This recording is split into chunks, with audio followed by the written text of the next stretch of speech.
बच्चों, आज की क्लास में हम 3 एग्जाम के पेपर सॉल्व करने की कोशिश करेंगे। 1.5-2 घंटा हमारे पास। एक विकास भारती स्कूल है जो आपके रोहिणी में, और एक उसके बाद कौन सा है, एनके परगोड़िया, ये भी रोहिणी में। तीसरा बाल भारती है, ये भी रोहिणी में। तो इन 3 पेपर को सॉल्व करेंगे और उम्मीद करता हूँ कि इन 3 पेपर से, इतने अच्छे पेपर हैं ये, अच्छे क्वेश्चन है इनमें, कि वो आपको बहुत सारे कंसेप्ट खुलेंगे और उसी टाइप के आपको पेपर में सवाल मिलेंगे। उम्मीद करता हूँ तुम सॉल्व करके भी आए होंगे, है ना। मैं उम्मीद कर सकता हूँ, तुम करो मत करो।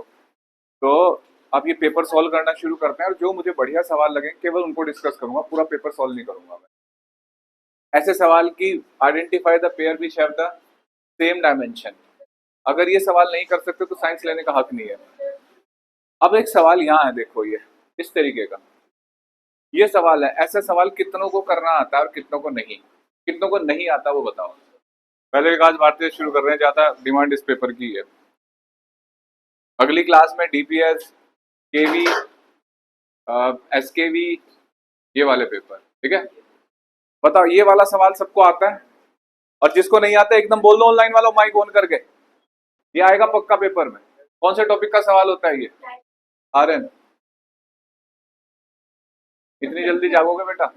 और कौन है जिसको नहीं आता? पहले ईमानदार बच्चे चाहिए हमें। नहीं आता कोई दिक्कत नहीं है, लेकिन चुपचाप बैठे रहो, देखते रहो यहाँ क्या नोटंकी चल रही है, कुछ नहीं होगा।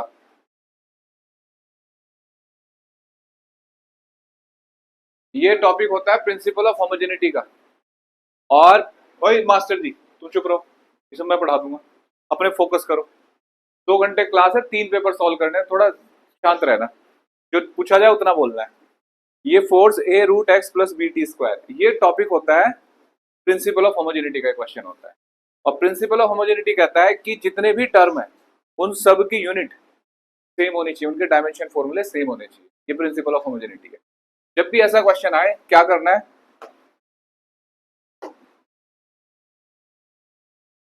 जैसे ये लिखा है F equal to A root x plus B T square, ऐसे लिखा है, तो इन सबके डायमेंशन इक्वल कर दो। तो डायमेंशन इक्वल करने का मतलब ऐसे इक्वल करना है। अच्छा चलो पहले दिखाता हूँ ब्लेंडर क्या करते हैं बच्चे। सर ने ये बताया कि A root x equal to B T square. मैंने ये नहीं बताया कि किसी एक्सप्रेशन के टर्म इक्वल होते हैं, उनकी यूनिट या डायमेंशन इक्वल होते हैं। तो इसका मतलब ऐसे करोगे, ठीक है। अब फोर्स का डायमेंशन फॉर्मूला कितना होता है शनि का? M L square T minus A L की power 1/2 B T square. Force का dimension formula M L T minus 2, ये चेक कर रहा था। अब देखो, अब हमें ये कैलकुलेट करना है, तो यहाँ से पहले ए का पता करना है, तो इन दो को इक्वेट कर लो, और बी का पता करना है तो इनको। तो ए का आ जाएगा M L T minus 2 upon L की पावर 1/2 एम एल की पावर 1 माइनस 1/2 टी माइनस 2, ठीक है। बी का M L T minus 2 B T की पावर 2, बी का कितना आ जाएगा? M L T minus 2 upon T की पावर 2, ठीक है। कितना हो जाएगा बच्चों ये? M L T minus 4। समझ में आया? अब इनके डायमेंशन रेशियो पूछ रहा है इनके, तो भैया ए बाई बी का डायमेंशन क्या करोगे बच्चों? इन दो क्वांटिटी को डिवाइड करोगे तो एम से एम कट जाएगा। बोलो बच्चों,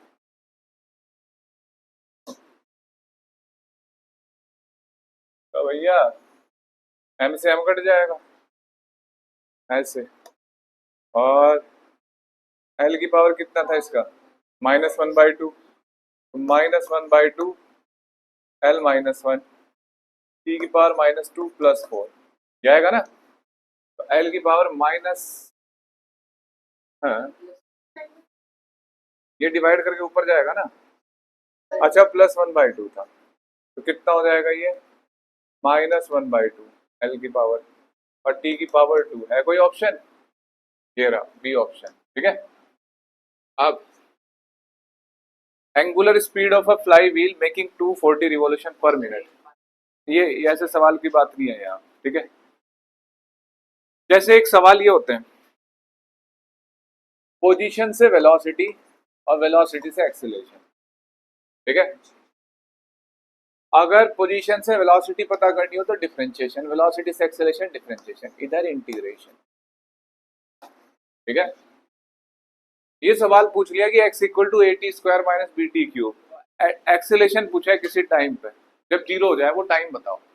तो पोजीशन से एक्सेलरेशन कैसे बताएंगे भैया, ये बताइए किसी का, हाँ डिफरेंशिएशन कर देंगे। तो x इक्वल टू पहले लिखेंगे हम A T square minus B T cube, तो D X by D T क्या होगा बच्चों, 280 B B B B T square, ठीक है। कितनों ने कर रखा है सवाल, आंसर बताओ।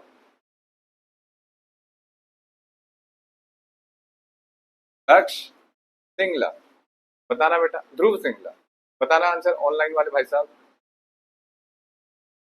यस सर, क्या आंसर है इसका, मेरा तो सवाल ही नहीं है सर ये, मुझे आंसर पूछना है, ऑप्शन कौन सा टिक कर रखा है तुमने। अब एक्सेलेरेशन पता करना है, फिर एक बार डिफरेंशिएट कर दो, तो 2a माइनस 6bt, और जब इसे जीरो कर दोगे तो माइनस 6bt, तो t कितना आ जाएगा, 2a बाय 6b, कितना हो जाएगा बच्चों, a बाय 3b। ओ ये तो सही भरा है बच्चे ने, है। अब जैसे पांचवा सवाल है, कॉमन सेंस का, एक ऑब्जेक्ट को h हाइट से ड्रॉप करा है, तो कितना टाइम लेता है जमीन तक जाने में, बताना कैसा, आर्यन h हाइट से एक ऑब्जेक्ट को ड्रॉप करा है, कितना टाइम लेता है जमीन तक जाने में। शाबाश बेटा, नोबेल प्राइज तुम्हें मिलेगा इस साल का।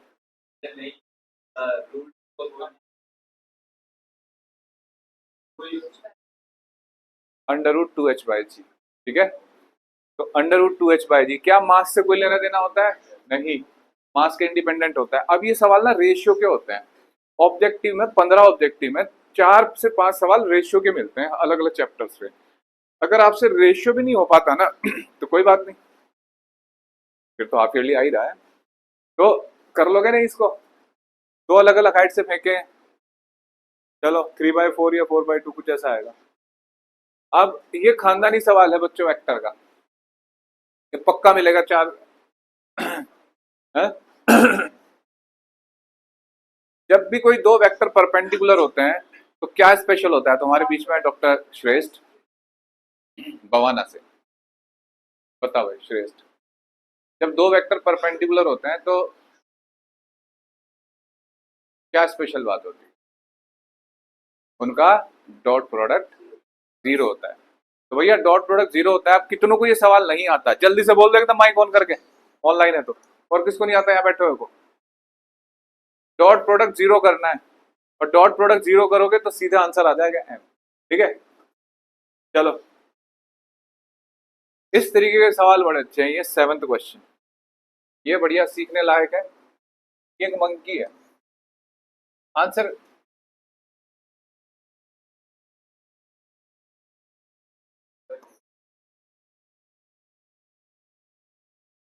देखो बच्चों, ये बंदर है, ये descending from a branch tree with constant acceleration, if braking strength is 75% weight of the monkey, the minimum acceleration with which monkey can slide down without breaking the branch। देखो भैया ये नीचे की तरफ जा रहा है, एक्सेलेरेशन है एम जी इसका वेट होगा, है ना, एक्सीलेट कर रहा है नीचे की तरफ, अच्छी बात है। इसने कहा जो टेंशन ये झेल सकता है ना, जितनी ये ब्रेकिंग स्ट्रेंथ, मतलब मैक्सिमम टेंशन कह लो आप, मैक्सिमम फोर्स, वो पता है कितना है, 75% ऑफ वेट, 75% ऑफ वेट क्या होगा एम जी, और 3/4 एम जी, ऐसे। तो इतनी टेंशन ये झेल सकता है, यानी कितनी लग रही होगी यहाँ, जब आप कह रहे हो कि मैक्सिमम कितने एक्सेलरेशन से जा सकता है ये, तो टेंशन भी मैक्सिमम लग रही होगी, तो क्या करोगे बच्चों नहीं मिनिमम एक्सेलरेशन पूछ रहा है, तो मिनिमम का मतलब जस्ट ये क्या करेगा, इसका एफबीडी देखो नीचे जा रहा है, तो एम जी माइनस टी वाइस इक्वल टू एम, ऐसे सोचो, एक्सेलरेशन मिनिमम चाहिए तो टेंशन मैक्सिमम नहीं होनी चाहिए, वे माइनस में है ना इसके, तो इसलिए मिनिमम एक्सेलरेशन पे मैक्सिमम टेंशन है। और भैया mg माइनस 3/4 mg कितना आ जाएगा mg/4 ma। ए कितना आ गया g/4। ये रहा। अभी कोई 3g/4 बोल रहा था। शाबाश। In a carbon monoxide molecule, the carbon and oxygen atom are separated by a distance इतना distance of center of mass होता है। पहली लाइन पढ़ो तो लगा केमिस्ट्री शुरू हो गई, लेकिन सवाल है ये सेंटर ऑफ मास का। ऐसा एक सवाल एनसीईआरटी में भी है, उसमें कौन सा मॉलिक्यूल है, शायद NaCl है, HCl कल करा था हमने, क्लोरीन का HCl था। यहाँ ये सवाल जब भी आए बच्चों तो ऐसे ये कंसेप्ट है, ये M2D सेंटर ऑफ मास पढ़ चुके हो सब, तो सेंटर ऑफ मास लिखा जाएगा। कितनों को आता है आंसर, ऑनलाइन वालों बताना क्या आंसर है। तेजल, दीक्षा, प्रियल, प्रांजल, ऋषभ, ईशांत, ध्रुव, बता भैया आंसर। सोच रहे हैं सर, देखते हैं क्या बताएं।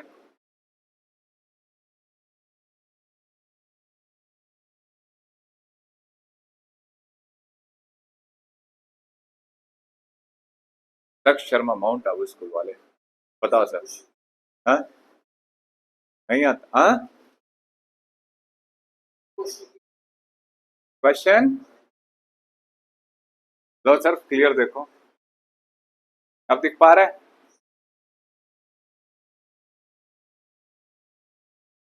कैमरा ब्लर्ड हो गया, ऐसा तो नहीं हो रहा। ठीक है कैमरा तो, तेजल कैमरा ठीक है।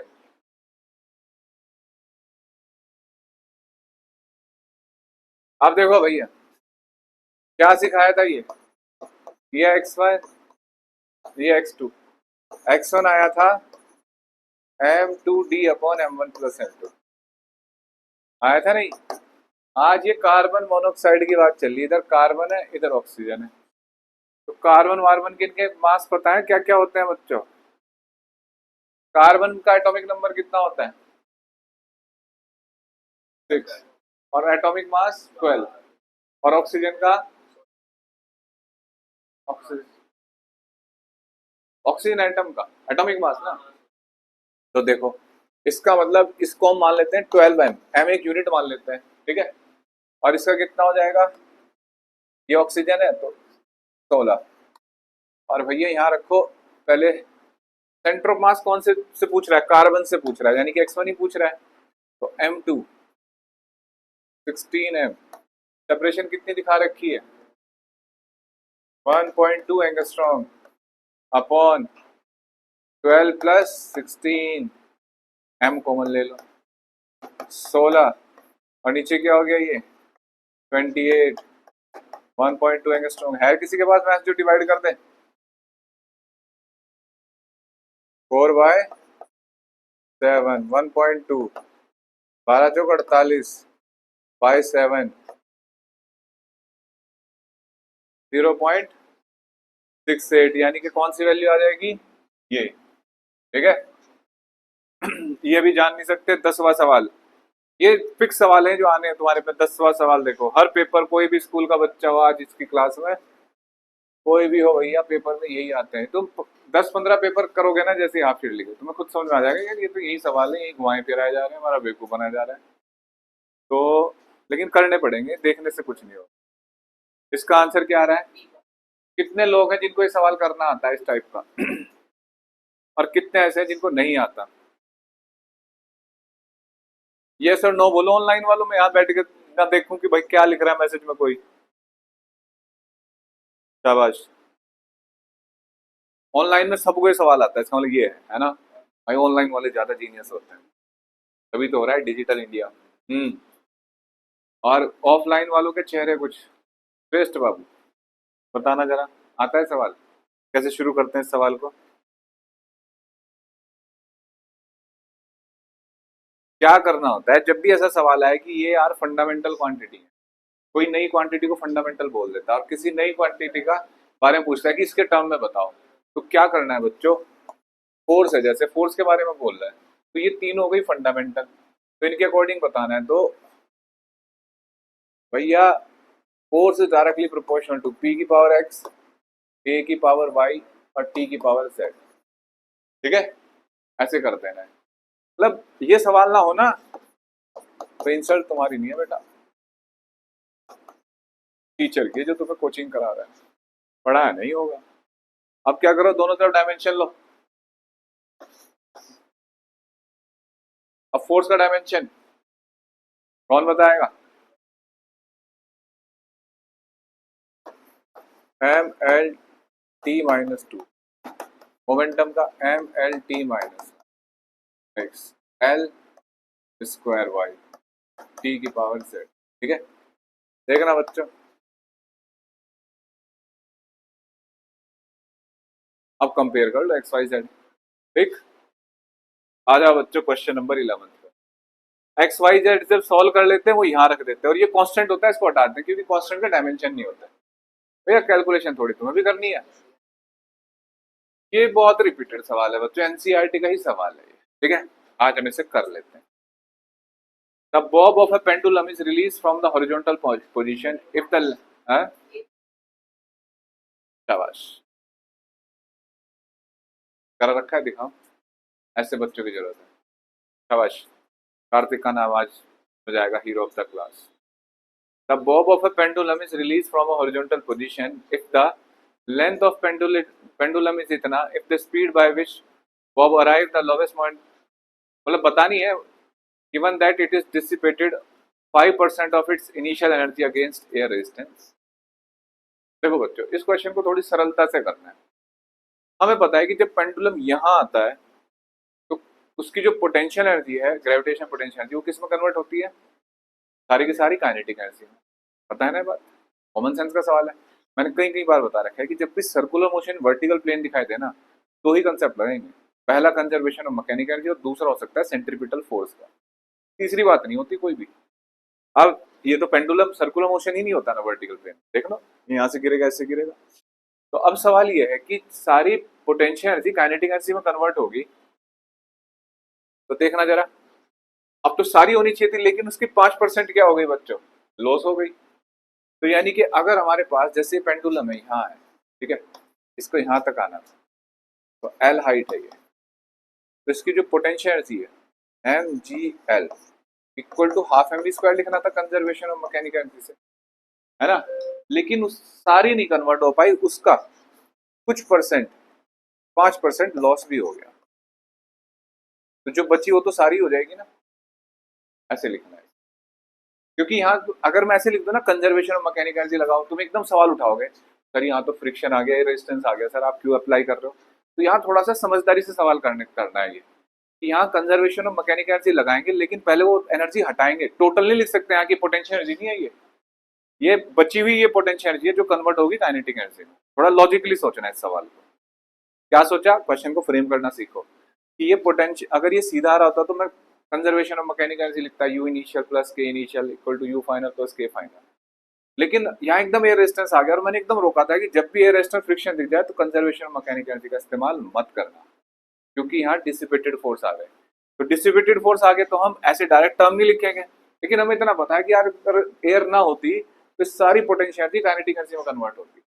इसका मतलब उसका कुछ हिस्सा लॉस हुआ है, और लॉस हुआ है तो वो लॉस कर लिया, और इसके बाद अभी इक्वेट कर देंगे। तो एक बच्चा कह रहा है कि सर देखना जरा, जब एलसीएम लेना तो आता ही है सर, हमें 95 mgl हो जाएगा सर ये, है ना, upon 100 equal to M V square by 2। तो एम से एम काट देंगे सर, और हमें तो स्पीड बतानी है सर। तो v इक्वल टू 95 इंटू 2, जी हो गया 10 सर। जी 9.8 तो नहीं लेना, बहुत ही अच्छा है, ठीक है, 10 ले लो। जी 10 हो गया।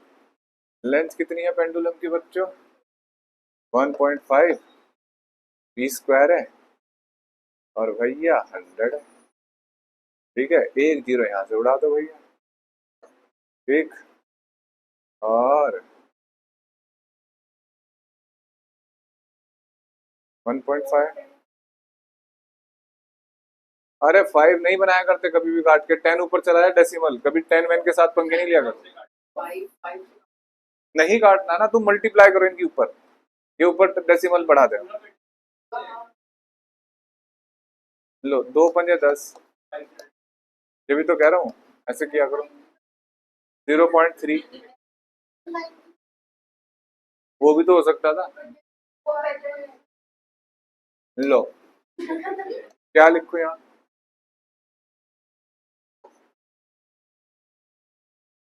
19, और कितना बचा है? बस 19 ही बचा है। 1.5 जिंदा है। अब v इक्वल टू लिखो जल्दी से, कितना आ रही है? हाँ? कितना? 28.5, और उसका स्क्वायर रूट कितना आएगा? देखो बच्चों, वैल्यू में डिफरेंस है, कोई 25 के आसपास है ना, 5 से थोड़ा ज्यादा है, 5 से ज्यादा दिख रहा है कोई सा? यहाँ 5 है, 5 यार ए, तो थोड़े कैलकुलेशन के कॉमन सेंस भी लगाने। ऑब्जेक्टिव में कुछ चीजें थोड़ी सी ऐसे भी होती हैं, एलिमिनेशन वगैरह। ये क्वेश्चन नंबर 12 करके दिखा दो बच्चे, क्वेश्चन नंबर 12, शाबाश बेटा, करो इस सवाल को, ये पक्का आएगा तुम्हारे स्कूलों में। आसान तो तुम्हें सारी बातें लगती हैं।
देखो भैया, a man weighs 80 kg. He is stand weighing scale in a lift which is moving upward with a uniform acceleration 5 meter per second. What would be the reading of the scale? भैया एक बात आज से दिमाग में बिठा दो, एक होता है हमारा ट्रू वेट, एक होता है अपरेंट वेट जो हमें फील होता है।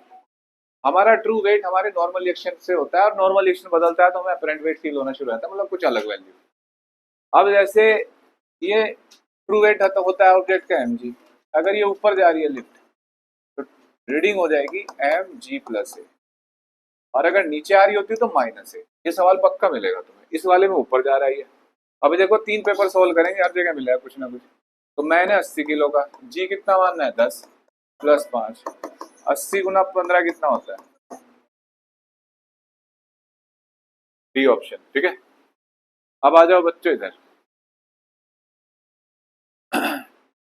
एजर्सन रीजन, बच्चों और अकल के कच्चों, रीजन और एजर्शन के लिए हमेशा पहले कौन पढ़ना चाहिए? रीजन।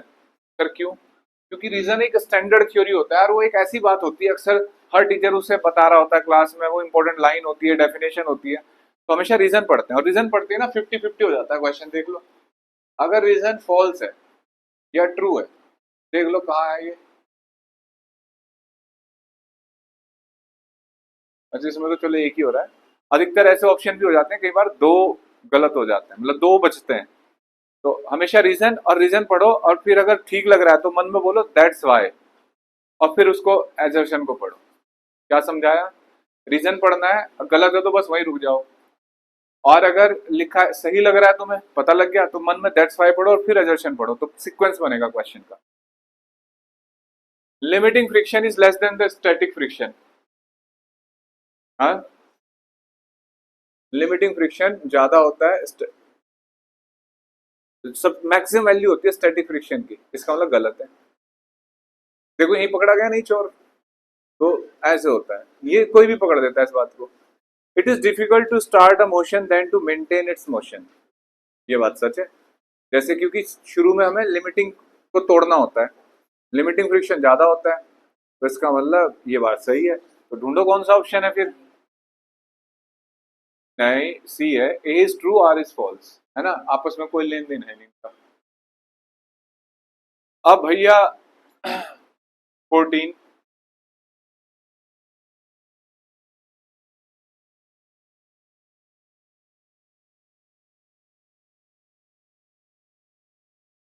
रीजन पढ़ो। टॉर्क पढ़ा दिया ना सबको हर बैच में।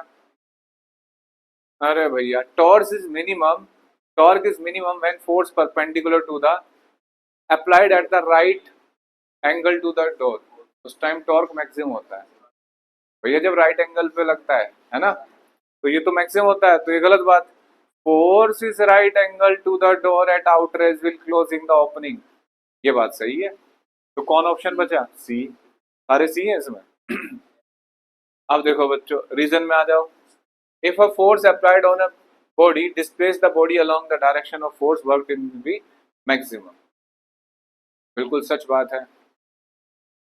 अब फोर्स, ये बात सच है नहीं बच्चों, रीजन, जब हम फोर्स अप्लाई करते हैं तो अगर हम डिस्प्लेस के अलोंग कर रहे हैं तो वर्क मैक्सिमम होगा। इसमें लिखा है अ force applied on the body always work on the body, ऐसा नहीं है। मेरे ऊपर नॉर्मल रिएक्शन और वेट लग रहे हैं, लेकिन अगर मैं चल रहा हूं तो उनका वर्क जीरो है। समझ में बात। अब ऐसे सारे एजर्सन रीजन करो। अब ये बताओ 17 क्वेश्चन करना आता है नहीं करना आता? कौन है ऐसा जो कह रहा है कि सर करा दो? बेटा 4-5 दिन बाद हाफ ईयरली शुरू हो जाएंगे, अभी पूछ रहा है पूछ लो। फेल होके घर को आए ना तो मत आना, मैं कह दूं मैं नहीं पढ़ाता इसको, कहीं और पढ़ता होगा, आता यहाँ होगा। अभी जितना पूछना पूछो, श्रेष्ठ पूछना है। A new system of unit is proposed in which mass is alpha kg, unit of beta is beta meter, and unit of gamma is ये. How much 5 Newton measure in this new system? तो कितनों को आता है बताना भैया। कैसे solve करेंगे बच्चों इसको? देखो बच्चों, ऐसे एक एनसीईआरटी का सवाल है ये, कैलोरी का था वो सवाल। जब भी ये सवाल आता है तो क्या करना है, जैसे जिस क्वांटिटी को कन्वर्ट कर रहे हैं उसका डायमेंशन फॉर्मूला सोचो। तो mL/T-2 फोर्स के बारे में बात कर रहे हैं ना, और फोर्स की यूनिट क्या होती है बच्चों, केजी, और सॉरी मास की, और लेंथ की यूनिट मीटर, ऐसा सिस्टम, और ये सेकंड है ना, तो किलोग्राम मीटर पर सेकंड। अब इधर आ जाओ, N2 इक्वल टू N1, ये फॉर्मूला लगता है ऐसी जगह, M1/M2, L1/L2, और T1/T2 की पावर माइनस, ठीक है, ऐसे लिखेंगे। अब एक बच्चा कह रहा है कि सर N1 कितना है बताओ, 5 न्यूटन, ठीक है। मास इसमें क्या होता है पहले सिस्टम में, किलोग्राम, और इसमें क्या कह रहा है, किलोग्राम अल्फा केजी मीटर, और इसमें बीटा मीटर, बीटा मीटर, और भैया सेकंड, और इसमें मामा second, gamma second, gamma second, second से सेकंड, मीटर से मीटर, केजी से केजी, कितना है ये आ गया आंसर। ऐसे आएगा सेम क्वेश्चन, वो कैलोरी का आ सकता है तुम्हारे पेपर में, तो उसमें होता है कैलोरी है 1 कैलोरी, तो कैलोरी एनर्जी की यूनिट हुई, उसको लिख लो, ऐसे ही कन्वर्ट करना होता है, ठीक है। चलो भैया ये बहुत बढ़िया सवाल है, 18वां, कितनों को आता है ये, कितना है बेटा आंसर, 30 जैसल।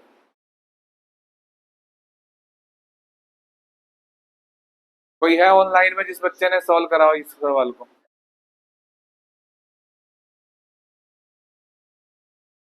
देखते हैं भैया, 20, हाँ, और तुम्हारा क्या रहा है, लव जैन 30,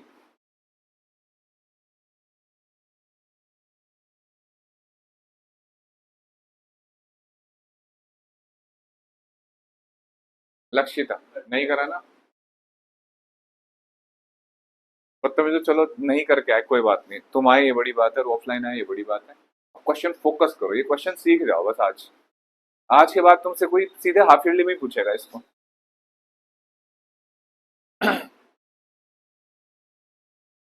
देखो भैया, जब ये सवाल आता है ना, थोड़ा सा कॉमन सेंस लेके आता है। करें, ऑनलाइन वालों की तो आवाज से ही नहीं निकल रही, क्या बात। हमें कोई लेना देना नहीं है हम। हैं?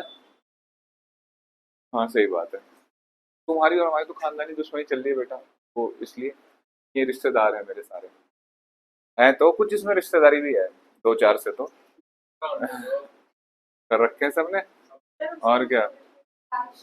एकांश बेटा, कैमरा ऑन करो। अब potential energy of A spring when stretch through a distance x is. अच्छा एक बात बताओ, स्प्रिंग को खींच रहे हैं तो एनर्जी स्टोर क्या होती है? आपके X square. What is the amount of work done on same spring to stretch through additional distance X. अब तुम्हें एक मंत्र दे रहा हूँ। जब भी कभी वर्क पूछ रहा हो और कहीं तुम्हें ऐसा लग रहा हो कि पोटेंशियल एनर्जी आ रही है, हमने तो पोटेंशियल एनर्जी पढ़ी है स्प्रिंग की, इसको वर्क की तरह बहुत रेयरली इस्तेमाल करा, तो अब वर्क पूछ रहा है, तो इसका मतलब वर्क पूछ रहा है ना, तो चेंज इन पोटेंशियल एनर्जी को वर्क डन लिखा जाना चाहिए। अब तुम क्या करो, इनिशियल पोटेंशियल एनर्जी है जब उसने एक्स खींचा, इसको हाफ के एक्स स्क्वायर, ठीक है, ऐसे लिखा। अब तो इनिशियल हाफ के 10 स्क्वायर, ठीक है बच्चों, और वो कितनी जूल है? 10 जूल। अच्छा डिस्टेंस एक्स ही लिखी है, बहुत ही बदतमीज आदमी है तो। ठीक है, ऐसे लिख लिया, चलो। अब फाइनल, जब वो और तुमने फर्दर एक्स खींच दिया, तो फाइनल कितनी हो जाएगी? हाफ के 2x का स्क्वायर, ठीक है। अब तो 4 हाफ के एक्स स्क्वायर, है ना। कितना आ गया बच्चों? 4 इंटू 10 आ गया, नहीं तो ये तो 10 है ना इनिशियल, तो बोलो बच्चों, तो 40 जूल आ गया। ये फाइनल है। सोचो बच्चों। अब वर्क डन क्या होता है? Change final potential energy minus initial. तो 40 - 10 कितना होगा रे बच्चों? 30 जूल, ठीक है, ये होगा। ज्यादातर बच्चे इसको 40 जूल लिख बैठते हैं कि फर्दर, हाँ ना बेटा, एक्स पहले से खींचा हुआ था स्प्रिंग, एक्स और खींच दिया, तो टोटल लॉन्गेशन कितना हो गया स्प्रिंग में? 2x। तो पहले वो पोटेंशियल एनर्जी आई, वर्क नहीं आया, वो वर्क आएगा पोटेंशियल एनर्जी कितनी चेंज हुई फर्दर। और वो ये कह रहा है कि सेम स्प्रिंग को एडिशनल डिस्टेंस एक्स खींचना है, तो वर्क डन कितना होगा। ठीक है, वो टोटल नहीं पूछ रहा, वर्क टोटल पूछ रहा होता तो ये होता फाइनल, है ना। तो इनका डिफरेंस लेना है बच्चों। भैया ये क्वेश्चन देखो रे बच्चों, 19वां एनसीईआरटी का 36 बार करा चुका, यूटीबीटी सीटी सब में दे चुका इसको। Question number 20। लेकिन जिसको नहीं आता वो कर लेना, मैं नहीं करा रहा हूँ अब। किसी को डाउट है कोई कहे तो बता दूंगा मैं। क्वेश्चन नंबर 19 कई बार कर चुके हैं हम, ये मोशन प्लेन का। Question number 20। Three particles each of mass are placed at three corners of an equilateral triangle of length L. Find the position of center of mass in terms of coordinate. हाँ देखो बच्चों, three particles each of mass m are placed at three corners of an equilateral triangle of length L. Position of centre of mass बतानी है बच्चों। करा था ना हमने एक सवाल ऐसा, कितनों को आता है? देखो, ये x और ये y, जितने ज्यादा सवाल करोगे ना उतना दिमाग खुलेगा। और ये स्टोरी एक और बता दूं मैं तुम्हें, पता नहीं कहाँ से मैडम बनाती है पेपर, पेपर किताबों से ही बनते हैं, और हर टाइप का सवाल करा के भेजूंगा तुम्हें, और करा रखे हैं। नहीं हुए तो फिर बताना, फिर बताऊंगा मैं तुम्हें, तुम क्या बताओगे। तो सारे के सारे टेस्ट पेपर वापस उठाओ, सब सॉल्व करो।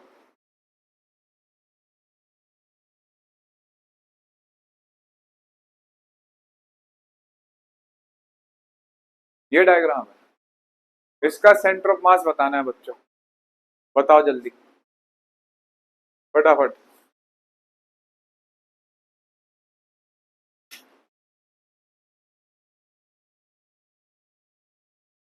कैसे सॉल्व किया जाता है? पहले क्या बनाए जाते हैं?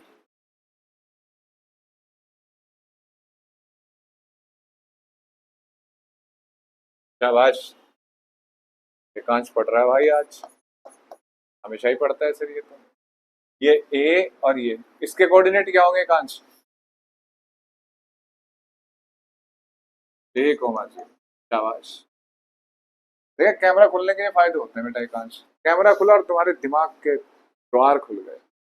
अब अब इस वाले के कोऑर्डिनेट बता दे, इसे कौन बताएगा?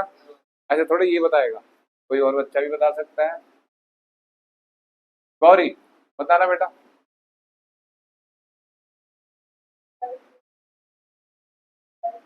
भैया ये डिस्टेंस हो जाएगी a/2, तो ये a/2 और ये डिस्टेंस ये 60, a sin 60। ठीक है, समझाया बच्चों? और साइन 60 कितना होता है एवरी बच्चा नो? √3/2 है ना। अब एक्सीएम मैं बता देता हूँ, वाईसीएम तुम कर लेना। क्या होता है फॉर्मूला?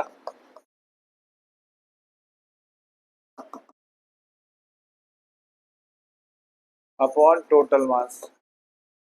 ठीक, क्या करेंगे? मास इंटू उसका corresponding x coordinate, mass into x coordinate, mass into x coordinate upon total mass m+m+n।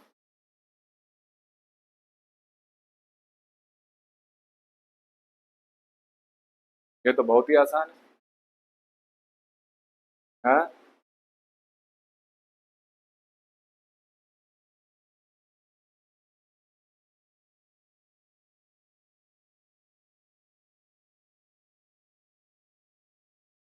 ठीक है, वाईसीएम भी ऐसे ही लिखोगे बस। अब इसके रेफरेंस में आपको बताना है, हालांकि ऐसे क्वेश्चन में जब कोऑर्डिनेट पूछ रहा है ना, तो सबके कोऑर्डिनेट अलग आ सकते हैं। और एक चालाक बच्चे क्या कर सकता है, देखो ये तो है तरीका, ये मान के हम कह रहे हैं ऐसे। एक बच्चा ऐसा कर सकता है, अगर उसे कुछ समझ में नहीं आ रहा, आइडेंटिकल मास, एकदम सिमेट्रिकल बॉडी, इसका सेंटर ऑफ मास कहाँ लाई करेगा? यहाँ आएगा इसके ज्योमेट्रिकल सेंटर पे। और ट्रायंगल का ज्योमेट्रिकल सेंटर क्या होता है? Centre of gravity. ओ क्या, ज्योमेट्रिकल सेंटर जिसे सेंट्रोइड बोलते हैं। तो आप यहीं पे बना लो ओरिजिन, ये सिस्टम एक्स वाई, और आंसर लिख दो, कोऑर्डिनेट 0 0 होंगे। तो उसके बाद नंबर नहीं काट सकते लॉजिकली। टीचर टीचर अच्छे होते हैं, पढ़े लिखे हमारे स्कूलों के, तो ये ओरिजिन लिख दोगे तो नंबर नहीं काट सकते, क्योंकि ऑप्शन दिया नहीं ना तुम्हें, बना के थोड़ी दिया कोऑर्डिनेट सिस्टम। लेकिन इसमें एक बात ध्यान रखें, मास अलग हो गए या शेप अगर इसकी इक्विलेटरल नहीं है तो फिर बदल जाएगा सेंट्रोइड, है ना। मास डिफरेंट होंगे तो फिर भैया कहीं और आएगा। चलो, अब देखो भर भर के डायमेंशन आया हुआ है। अब तक कितने सवाल करा चुका मैं डायमेंशन के तुम्हें? 3 4 ना। और फिर आ गया देखो 2 नंबर में एक और सवाल। और ये कौन सा सवाल है भाई? जो इक्वेशन देके मैंने यूटी में 4 बार पूछ चुका तुमसे, और 2 नंबर में आया। तुम जो मेरे से लड़ते हो सर 6 नंबर में क्यों नहीं देते इसको? 2 मार्क्स में। कैलकुलेशन देख लो कितनी है इसकी। क्या करना है इसमें? भी देते हो, टाइम का भी देते हो, और फिर और कितने मार्क्स का देता हूँ? 6 नंबर का देता हूँ ना। अब देखना 2 नंबर का ही है। दो दो दो। चलो भाई, ऐसे करना होता है ये। क्या ये अनुष्का ने भी कुछ कहा?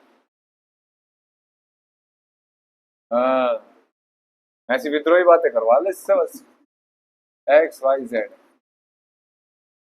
भैया ये देख लो, मास इन सब क्वांटिटी पे डिपेंड कर रहा है, CGH। और इसके दोनों तरफ डायमेंशन लोगे और फिर लिखोगे। C स्पीड ऑफ लाइट है, G यूनिवर्सल ग्रेविटेशन कांस्टेंट है, H प्लैंक कांस्टेंट। कई बार करा रखा है सवाल। आगे बढ़ जाओ। क्वेश्चन नंबर 22, बहुत ज्यादा चांस है कि तुम्हारे पेपर में आएगा, और मैं भी दे चुका तुम्हें, वर्कशीट में भी है ये, पेपर में भी 2 3 बार दे दिया। बता दो सर ये सवाल, पढ़ लो पहले एक बार सही से इस सवाल को। पढ़ो भैया।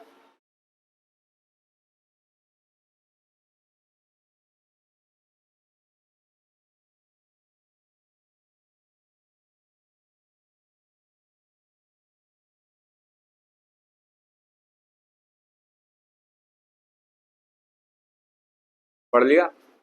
A car start from rest, acceleration at the rate f through a distance s, then continues at constant speed for time t, and then deaccelerate f/2 for time come to rest. If the total distance is 5s, then prove that s is equal to ft square by 2। बच्चों मैंने बताया था कि ये question graphical method से बड़ा easy रहता है, ठीक है। तो अप्रोच तो बनानी चाहिए ग्राफिकल से। देखो मिला जुला कर लेते हैं सारे मेथड से ही करके। क्वेश्चन नंबर, ये वेलोसिटी टाइम ग्राफ बना रहे हैं, ऐसे बनेगा ना इस जर्नी का। ये टाइम है t1,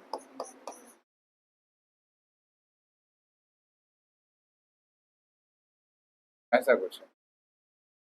उसने कहा है कि एक्सेलेरेशन एफ से चलना शुरू करता है, ये जो होती है मैक्सिमम स्पीड अटेन करता है। ये तो जैसे कार है रेस्ट से चली किसी एक्सेलेरेशन से, फिर कुछ देर टाइम टी तक कांस्टेंट स्पीड से, फिर रिटार्ड करके रुक गई। अब उसने ये वाली डिस्टेंस दे रखी है, ये वाली हमें पता करना है और ये भी पता करना है, ठीक है। और ये टोटल जोड़ के कितनी आ रही है 5s, ठीक। अब तुम ये सोचो अगर कोई रेस्ट से चला है, इनिशियल स्पीड 0 है और डिस्टेंस तुम्हें दे रखी है और एक्सेलेरेशन दे रखा है, तो मैक्सिमम स्पीड कितनी होगी बच्चों? कौन सी इक्वेशन लगाओगे? vm square equal to U square plus 2a x, u हो गया 0, तो vm 2a की जगह f और s, है ना। तो यहां से एक इक्वेशन आ गई क्या बच्चों? अब देखो फिर यहां देखो, ये जो है इस जर्नी में स्पीड vm है, यहां तक भी vm है स्पीड, और फाइनली ये रेस्ट में आ जाएगा।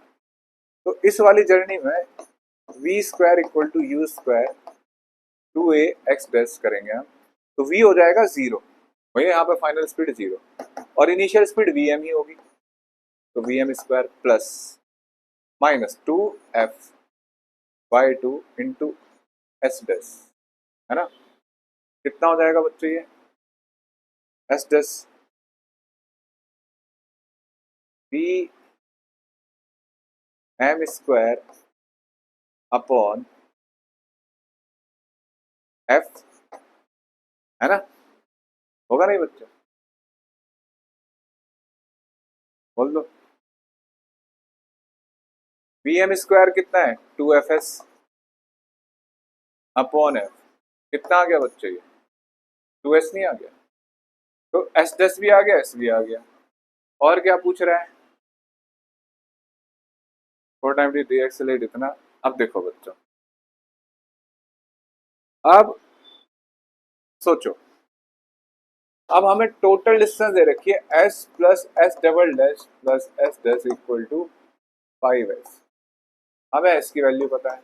ये डिस्टेंस कितनी होगी बच्चों? ये वाली स्पीड इंटू टाइम ना, तो vm into T plus S dash कितना है 2s plus equal to 5s। देखना भैया vmt, देखना बच्चों 2s प्लस एस 3s और 5s में से घटाएं कितना आएगा 2s, ठीक है। vm कितना है बच्चों? देखना 2fs, क्योंकि ये सब दे रखा है आपको 2s, कहीं तो एक, हाँ √2fs है vm की वैल्यू। हाँ भैया स्क्वायर कर दो, तो 2fs T square 4s square, क्या चाहिए था हमें s की वैल्यू। तो देखना बच्चों एक 2 कट जाएगा 4 आ जाएगा, एक s कट जाएगा इससे, s equal to F T square by 2। बहुत सर इतना सोचना है। हाँ, तो क्या सीखा हमने इस सवाल से कि डायग्राम से ज्यादा यूज कर नहीं रहे थोड़ा, लेकिन लॉजिक लगा रहे हैं कि पहले स्पीड पकड़ी उसने, फिर कांस्टेंट स्पीड से फिर घटा। इस क्वेश्चन को फ्रेम करो दिमाग में कि एक बार यहाँ थर्ड इक्वेशन लगानी है, एक बार एंड वाली जर्नी में थर्ड इक्वेशन लगानी है, ठीक है। और वीएम को एलिमिनेट करके एस डैश और एस में रिलेशन बताना है, एस डैश आ जाएगा 2s और बस फिर इसमें जोड़ दो, यहाँ आएगा पक्का ये सवाल।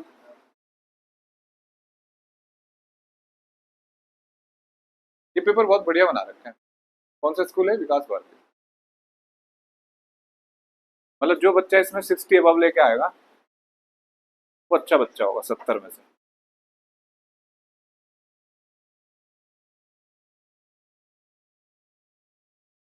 ये 23-24 का ना, अभी 25 का भी कराएंगे, 24-25। कौन सी ईयर का है? 23-24। हाँ।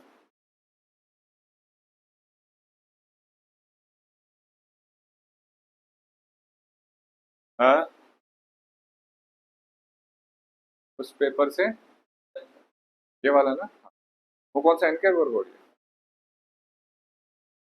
तो इस पेपर पे अच्छा बैठ के मेहनत करी हुई है, लिखा हुआ है, अच्छे सवाल ढूंढ रहे हैं। थोड़ा इम्बैलेंस है लेकिन कोई बात नहीं। जैसे डायमेंशन भरा पड़ा है, अब देखो अगला फिर सवाल आ गया। लेकिन ऐसे पेपर ऐसे हैं कि क्वेश्चन तुम्हें बहुत सारे पेपर में रिपीट होते हुए दिखेंगे अपने अपने स्कूलों में। देखना जरा, फिर डायमेंशन आगे नहीं है।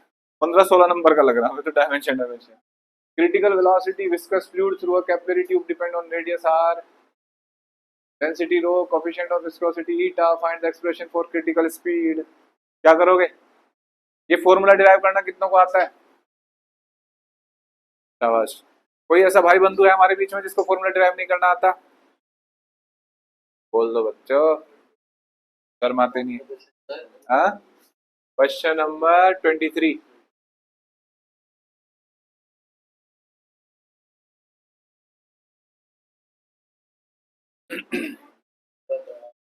एक बार कराई दो सर, आपकी बहुत इच्छा हो रही है ना सर बताने की, बता दो सर आप।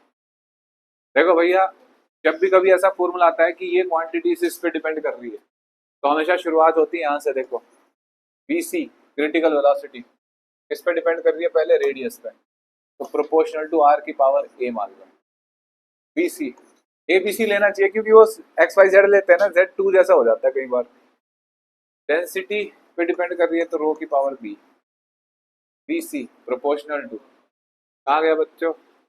Viscosity eta. ना ये उसका है बेटा, टू इक्वेशन इन 3 वेरिएबल्स।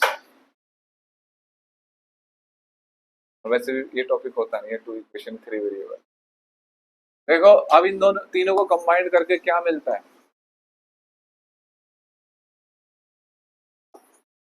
एक बच्चा कह रहा है सर ये के आ जाएगा। अब उम्मीद करता हूँ अब तो कर लोगे।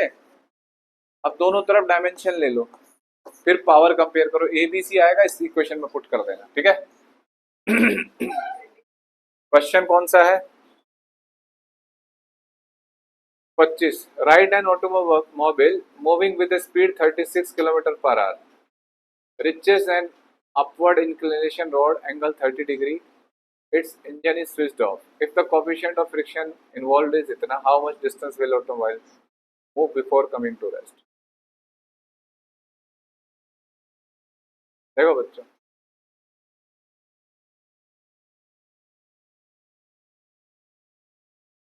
ये भैया एंगल थीटा,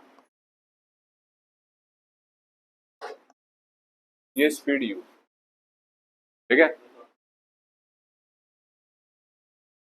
स्पीड यू, हमने क्या काम करा? मतलब ये इंजन आ रहा था बच्चों ऐसे, और यहाँ के इसका इंजन का मतलब इंजन स्विच ऑफ हो गया, तब ये रुकते रुकते रुकते रुकेगा ना इंक्लाइंड प्लेन पे। जब कोई ऑब्जेक्ट जा रहा होता है, ये कितनों ने करा सॉल्व? एक दो, पूरी क्लास में 2 बच्चों ने सॉल्व करा। अब देखो, हाँ,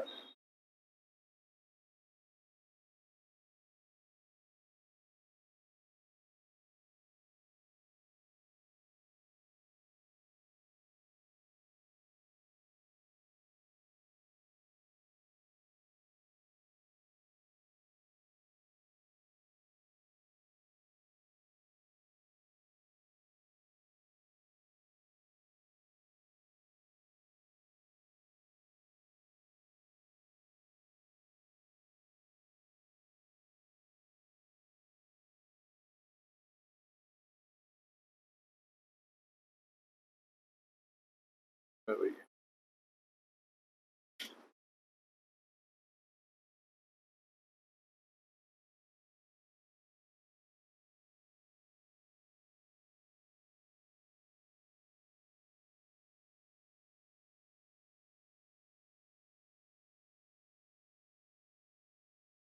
देखो बच्चों, जैसे ये ऑब्जेक्ट यहाँ आगे इंजन बंद हो गया तो ये रिटार्ड करता जाएगा, फ्रिक्शन भी है और भैया वेट भी है। तो आज ये पढ़ा है हमने कि जब ऑब्जेक्ट ऊपर जा रहा होता है ऐसे, एक तो वेट का component M G sine theta और एक friction mu M G cos theta, दोनों पीछे लग रहे होते हैं जब अगर ये ऊपर जा रहा है।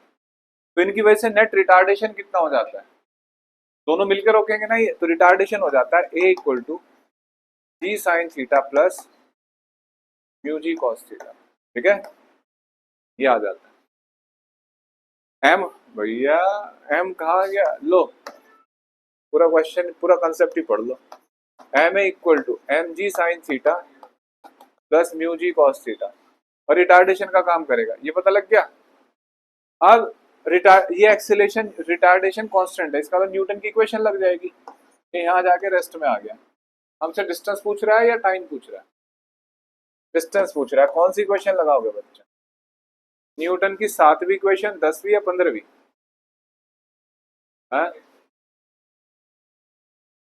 0 equal to U square minus 2ax x equal to U square by 2a। बताओ कितनी स्पीड थी इसकी, बोलो बच्चों। 36 किलोमीटर पर आवर। तो 36 को मीटर पर सेकंड में लाना है, 5/18 2 10 का स्क्वायर। ए कितना है?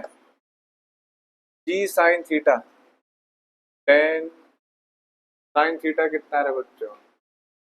30 डिग्री। इसको अलग से सॉल्व कर लो चाहे तुम। प्लस म्यू, म्यू कितना है? 0.1, जी 10 हो गया cos 30। अब सॉल्व कर लो, जो आ जाए कैलकुलेशन वो आंसर है। ठीक है, आ जाओ बच्चों क्वेश्चन नंबर 26 पे। State work energy theorem. कितने लोग हैं जिन्हें वर्क एनर्जी थ्योरम नहीं आती?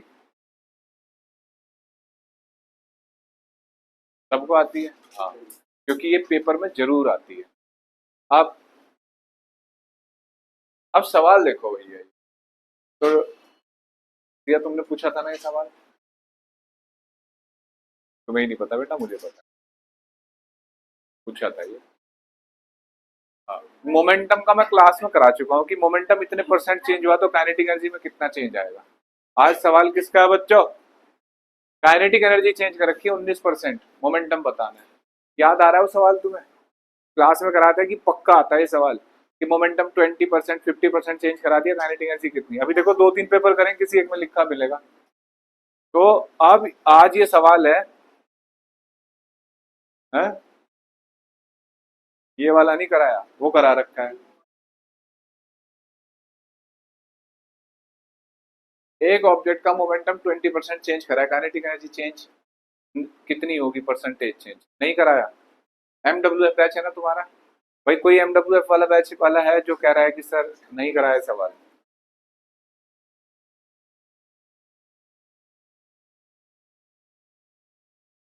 चलो पहले ये कर लेते हैं, अगर कोई ऐसा, मुझे तो नहीं लगता है कि ऐसा हो। कॉपी है? दिखाना है? बैच में जरूर होता है। लाओ वो वाली कॉपी देखते हैं हम तुम्हारे बैच की। ढूंढ लो, मिलेगा। नहीं है तो आ ही जाएगा। अभी देखो तो इतना रिपीटेड सवाल है। अभी पहले काइनेटिक एनर्जी का करते हैं। हाँ, जहाँ काइनेटिक एनर्जी लिखी थी, पहले डेफिनेशन ही लिखी थी काइनेटिक एनर्जी की, वर्क एनर्जी चैप्टर में। देखो भैया,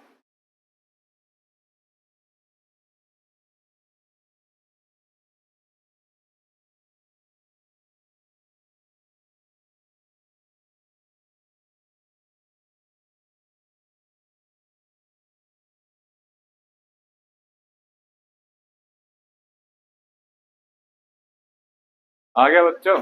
चलो, kinetic energy P square by 2 है। ठीक है, पी स्क्वायर, पी की वैल्यू कितनी आ जाएगी बच्चों? अरे भैया, पी यहाँ से कितना आ जाएगा? √2m के। ये फॉर्मूला पता है कैसे आया? ये पता है कार्तिक सेठ? ये फॉर्मूला पता है कैसे आया? पता है ना?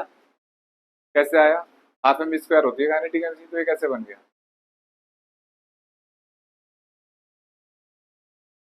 एम को ऊपर नीचे मल्टीप्लाई कर दो, ये बन जाएगा नहीं बन जाएगा? कराया था नहीं क्लास में? अच्छा, अब ये पी आ गया बच्चों, मोमेंटम। अब हमें नई काइनेटिक एनर्जी क्या लिखा है? Decrease by. जब बाय लिखते हैं तो उतना चेंज करते हैं या फाइनल वैल्यू होती है वो? उतना चेंज करते हैं। और अगर इंक्रीज टू टू वर्ड हो तो फाइनल वैल्यू होती है, ठीक है, डिक्रीज टू। हाँ भैया, फाइनल काइनेटिक एनर्जी लिखनी है। तो लिखा है कि के माइनस 19% ऑफ इनिशियल वैल्यू, ठीक है। अब एक बच्चा कह रहा है सर ये आ जाएगा 81/100 के। शाबाश, अच्छी वैल्यू है, इजीली सोल्व हो जाएगी। ये आ गया। अब नया मोमेंटम कितना होगा बच्चों? P dash. मास के बारे में कुछ नहीं कहा, तो के डैश कितना हो जाएगा? यहां से लिखेंगे ना। ऑनलाइन वालों समझ भी रहे हो तुम? जाग रहे हो क्या? कौन सी वीडियो?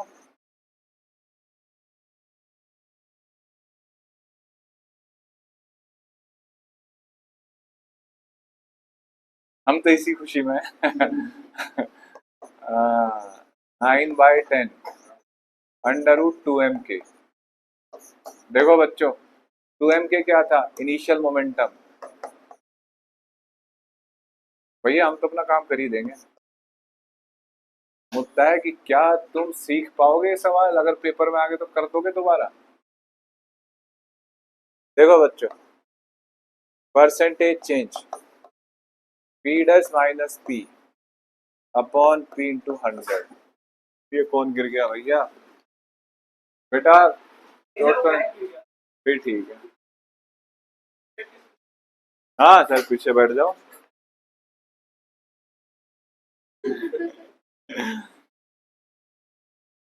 देखो बच्चों, परसेंटेज चेंज हमेशा जानते हो आप क्या होता है? श्रेष्ठ बाबू क्या निकाल लो फोन में से?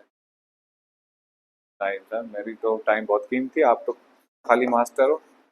मेरे तो बहुत सारे वो शेयर मार्केट चल रही है, कंपनी पानी के जहाज गए हुए हैं अमेरिका, के बारे में डिटेल्स लेनी है ना मुझे। यार मेरी एमएनसी है।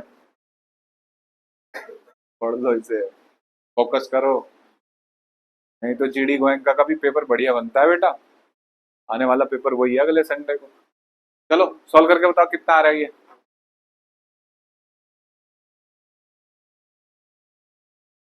कोई बात नहीं, माइनस में आ जाएगा। परसेंटेज डिक्रीज बोला है ना, हाँ कोई बात नहीं, माइनस में लिख देंगे, इतना डिक्रीमेंट आया है।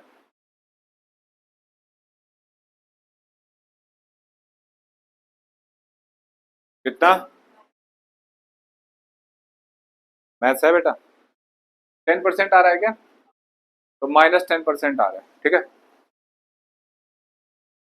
देखो भैया 27वां क्वेश्चन, डिफाइन सेंट्रीपिटल एक्सेलरेशन। देखो आधे तो विकेट आउट हो गए ऑनलाइन में, 4 बच्चे कम हो गए भैया। सर तो ज्यादा क्वेश्चन करा रहे हैं। हम्म।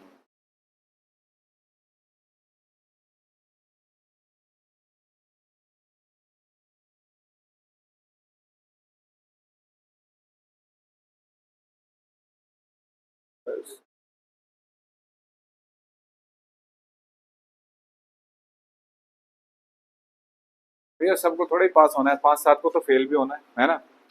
तो जरूरी नहीं कि सब पढ़ें। पीटीएम भी तो चाहिए होगी ना, फिर पीटीएम में कौन आएगा अगर पेरेंट बच्चा फेल ना हुआ तो? जो नहीं आए आज, तुम तो बहादुर बच्चे हो, तुम तो आए। भले ही होमवर्क नहीं था तुम्हारा, लेकिन तुम आए, सीखोगे तो नहीं क्लास में।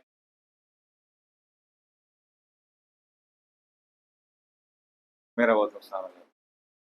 बदतमीजो, आ रहे हो सीख रहे हो। अब सुनो, ये सवाल है, बैकअप में भी 6 बार करा दिया डेरिवेशन तुम्हें, घोट के पी जाओ इसको।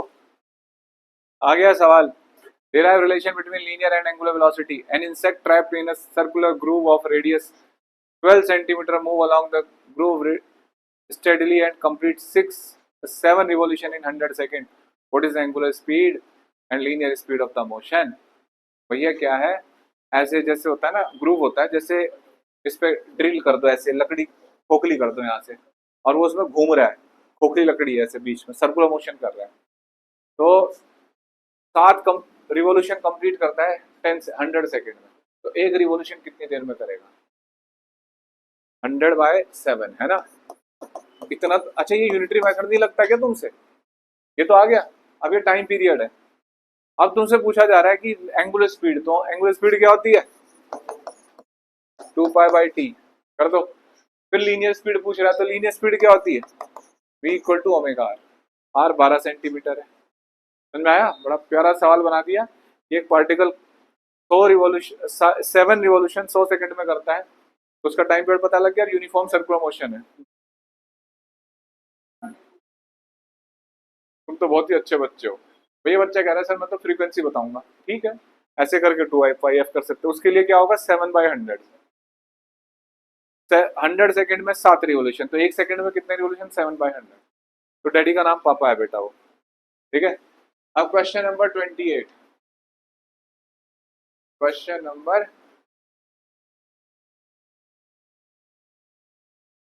28। सर ये रोटेटरी का है, तो इसे छोड़ दो अभी।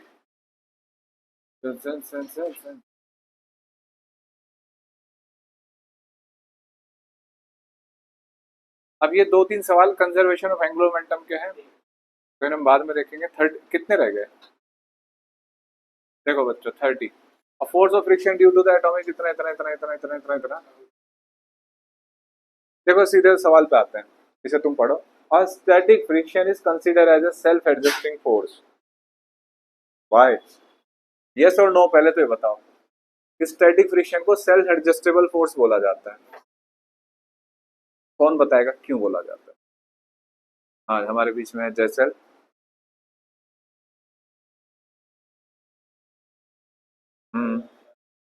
मतलब ये अप्लाइड फोर्स के बराबर रहता है। जैसे अप्लाइड फोर्स ऐसे ही फ्रिक्शन, तो ये अपनी वैल्यू वेरिएबल है, इसकी वैल्यू और अप्लाइड फोर्स पे डिपेंड करती है। जैसे एक्शन वैसा रिएक्शन दे देता है ये, है ना। तो ये आपको लिखना है कि because the value of static friction depend on the applied force, इसलिए सेल्फ एडजस्टेबल फोर्स है।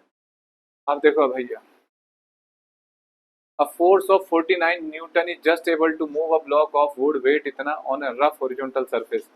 Calculate the coefficient of friction. इतना इजी सवाल है। देखो,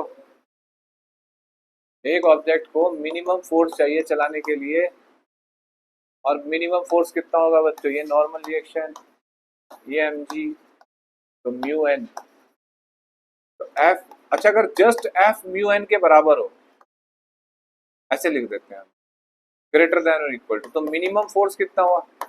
म्यू एन ना, तभी तो चलेगा ये। एफ ग्रेटर देन ये होना चाहिए, अगर ज्यादा हो गया तो एक्सीलेट हो जाएगा। जस्ट के लिए तो मिनिमम होगा। कितना होगा बच्चों? वो कितना दे रखा है? 49 न्यूटन। म्यू हमें बताना है क्या? मास कितना है बच्चों? 10 × g। ऐसे केस में g की वैल्यू 10 लेनी नहीं चाहिए थी, थोड़ी अच्छी होती, क्योंकि 9.8 का मल्टीपल बन रहा है, लेकिन कोई बात नहीं। कितनी हो गई है? 0.49। ठीक है। अब देखो बच्चों, डिफाइन एंगल ऑफ फ्रिक्शन है, थ्योरी का सवाल है। It is the angle between normal reaction and resultant contact force. ठीक है। और म्यू कितना होता है? 10 थीटा, यानी कि theta equal to 10 inverse mu. Notes खोलो, सब कुछ मिलेगा। अब body is projected at angle theta with the horizontal. यहाँ आके रिलैक्स मिलेगा बच्चे को कि हाँ चलो, obtain the condition for maximum horizontal range. हाँ, क्या चीज? वही तो कह रहा हूँ। मतलब मुझे पेपर याद है कि एक बच्चा वो ना, किसी कोचिंग का नाम नहीं ले सकता क्योंकि शायद ये वीडियो यूट्यूब पे भी डलेगी, तो भैया वहां पढ़ता था भाई साहब, वो टॉर्चर हो गया। 2-3 बार फेल हुआ उसी स्कूल में, यूटीपीटी में। और जिस दिन ये पेपर आया, मैं यहाँ बैठा हुआ था, वहां का पेपर ऐसे पटक के कहता मुझे, पूछ लो कुछ भी भाई साहब। पेपर हुआ था, सीढ़ियों चढ़ता, मैंने कहा कैसा हुआ बेटा? अरे पूछ लो कुछ भी, बहुत बढ़िया हुआ है।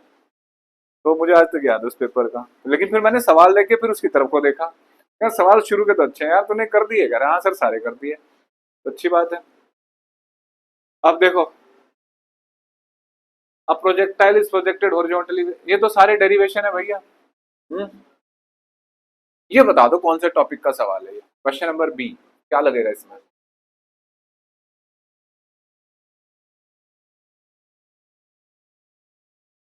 बी वाला क्वेश्चन। भाई ये तो डेरिवेशन तो कर ही जाओगे ना ये सारे ऊपर के। अच्छा हाँ, एक बार ये मैं फिर बता दूं, obtain the condition of maximum horizontal range theta 45। दो एंगल होते हैं जिन पर रेंज सेम होती है, थीटा 90 माइनस थीटा, प्रूफ करके दिखाना है। अच्छा, theta equal to ten inverse 4, रतन 4 हैं, वो फॉर्मूला लगता है, आर और एच सेम हो जाएंगे, कट जाएंगे, तो theta equal to ten inverse 4। अब projectile is projected horizontally with velocity, ये भी हो गया। ओ, ये वाला सवाल देख लो बच्चों, ये वाला कौन सा है पता ना, हॉरिजॉन्टली फेंका है किसी हाइट से, एच हाइट से, तो ये कौन सी रेंज होती है बताओ, रेंज का ये वाला क्वेश्चन है, थोड़ा ध्यान से देखना पेपर में, कि हॉरिजॉन्टली फेंका है बच्चों, ठीक है, हॉरिजॉन्टली लिखा है, तो हॉरिजॉन्टल में तो इसी में फेंकते हैं ना, वो पिछले वाला ये वाला केस था, किसी एंगल में फेंका हॉरिजॉन्टल से। अब इसमें देखो, two tall building face each other and are at distance 180 meter from each other. With what velocity must a ball thrown horizontally from the window 55 meter above the ground in one building so that it enter a window? कितना? देखो बच्चों, ये building है मान लो, ठीक, और ये दूसरी बगल में बिल्डिंग है, और भैया ये डिस्टेंस है 180 मीटर, ठीक।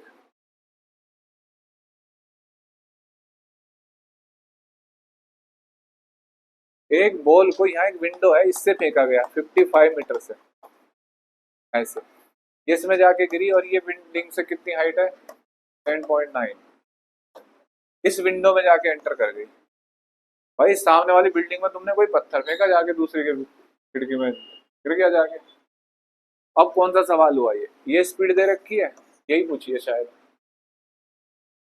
ठीक है, और ये रेंज होनी हो गई 180 मीटर, और ये हाइट कितनी हो जाएगी जिस पत्थर की, 55 माइनस 10.9 कितना हो जाता है बच्चों?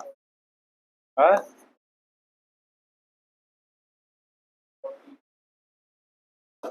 देखो बच्चों, ये अच्छा हो गया 44, ये सवाल नहीं लगेगा रेंज वाला फॉर्मूला।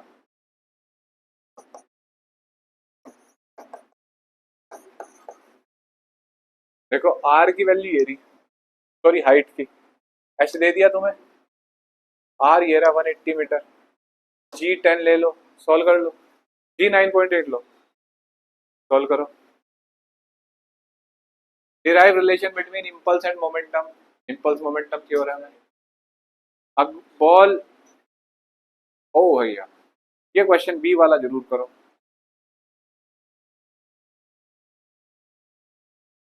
बी वाला क्वेश्चन जरूर।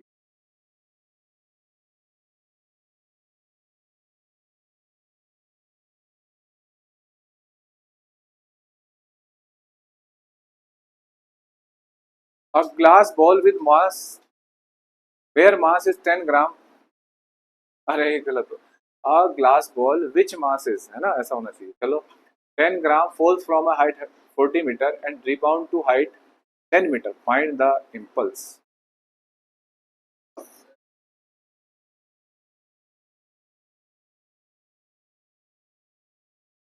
अरे भैया बहुत टाइप के कांच होते हैं, बहुत मजबूत, कंचा गिरता है तो पकड़ जाता है रिबाउंड्स, देखो ग्लास बॉल ही तो होती कंचा, कंचा समझते हो, मार्वल टू इंग्लिश पीपल, तो हो सकता है। एच हाइट से गिरा, कितनी स्पीड से, 40 मीटर, और टप्पा खा के ऊपर जा रहा है, कितनी ऊंचाई तक जा रहा है, 10 मीटर। देखो ध्यान से सुनो,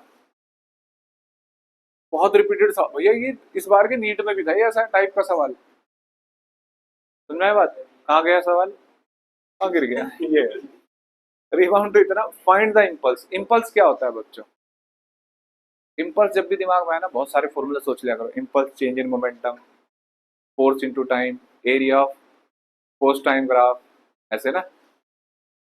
हाँ भैया याद करो, अगर ये स्पीड यू से आ रहा है तो यू कितना होगा, √2 GH, और ये v स्पीड से जा रहा है तो v कितनी होगी, √2g(h').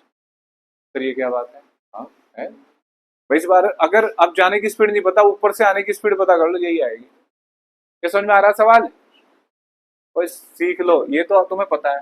फिर इसमें तो ऊपर जा रहा है ये, अरे जाके इसी हाइट तक फिर वापस गिरेगा उतनी स्पीड से, तो वैसे आते वक्त सोच लो।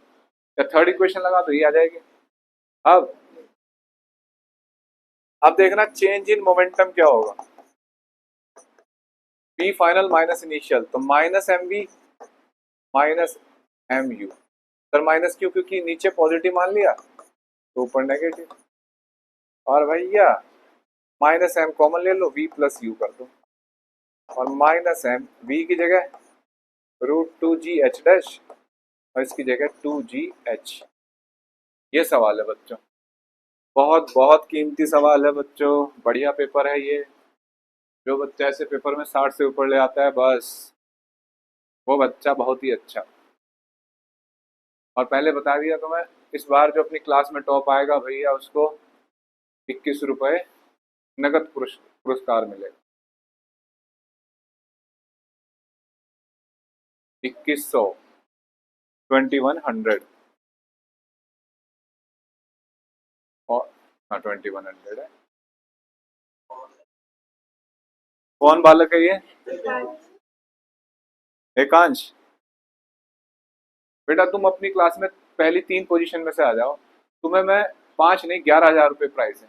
लिख दिया मैंने, लो मैं यहाँ लिख रहा हूँ, ठीक, ये लिख दिया। एकांश है ना ये बेटा, पेन भी नहीं चल रहा है इसके नाम पे, तो पेन भी डाउट कर रहा है कि सर लिखने से लाभ क्या हो रहा है, ये बताओ। लो बेटा लिख दिया, टॉप 3 अपने सेक्शन में, अपनी क्लास में सेक्शन में नहीं, सारे ओवरऑल।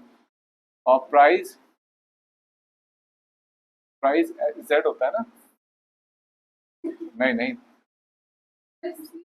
प्राइज जेड होता है अंग्रेजों। बेटा रॉयन, रॉयन पब्लिक स्कूल 11,000।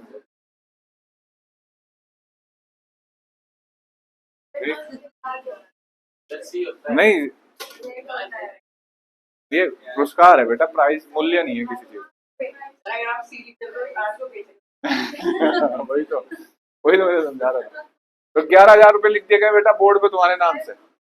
लेकिन अगर तुम टॉप 3 में नहीं आए तो 21,000 रुपये तुम दोगे चलो दोनों देना, दूर की बात, तुम ले आओ, ठीक है।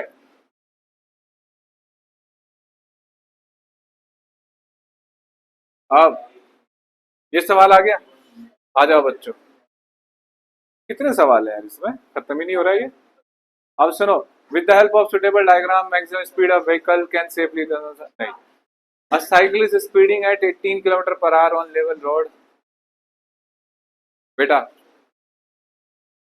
ये एनसीईआरटी का सोल्व एग्जांपल आता है। Show that in one dimension collision, elastic collision of two bodies, the relative velocity of separation to the relative velocity of approach is equal.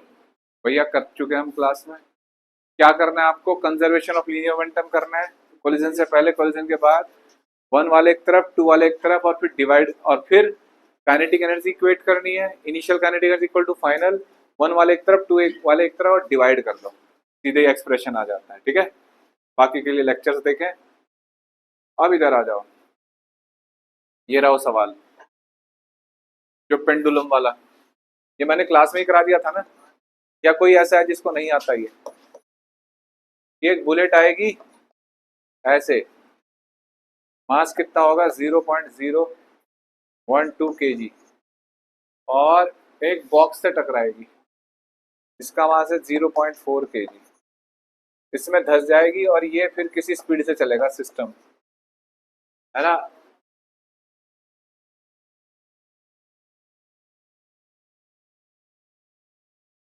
और फिर पूछा जा रहा है कितनी हाइट तक जा सकता है ये सिस्टम, तो यहाँ पे कंजर्वेशन ऑफ मोमेंटम लगाओगे आप, small M into speed of bullet, और फिर ये दोनों ऐड हो जाएंगे, फिर स्पीड आएगी, यहाँ से फाइनल स्पीड पता कर लो, और मैक्सिमम हाइट होती है v²/2g, क्लास में करा चुका हूँ। बस डाटा देखो, उसने केजी दे रखा है, सब कुछ स्पीड सब ऐसा ही सिस्टम है। हाँ वही तो है ये तो यही है ना, स्पीड कैलकुलेट करो, उसके बाद तो हाइट तो तुम्हें फिर इक्वेशन से लगानी है ना कि h स्पीड v से जा रहा है। Derive an expression for loss of kinetic energy in perfectly elastic collision. याद करो डेरिवेशन कि दो पार्टिकल टकराए, half m1 m2 upon m1 plus m2 u1 minus u2 का whole square. Water is pumped out of a well 10 metre deep by mean of pump इतने, find the efficiency of the motor if 4200 kilo water is pumped out every minute. कितनों को आता है सवाल? कौन कह रहा है कि करा दो सर? कराया जाएगा क्योंकि ये सवाल नया है। देखो जब भी पंप से पानी निकाला जा रहा हो, कहीं जा रहा हो किसी हाइट पे, तो वर्क डन क्या होता है बच्चों? पावर क्या होती है? mgh अपॉन टाइम टेकन, ठीक है। और कितना मास पर सेकेंड मिनट? 4200 किलो मिनट में दे रखा है, यानी कि 60 सेकेंड। G10H हाइट कितनी है? 10 मीटर। ये पावर आ गई। अच्छा ये आउटपुट पावर है इनपुट? जैसल ये आउटपुट पावर है इनपुट?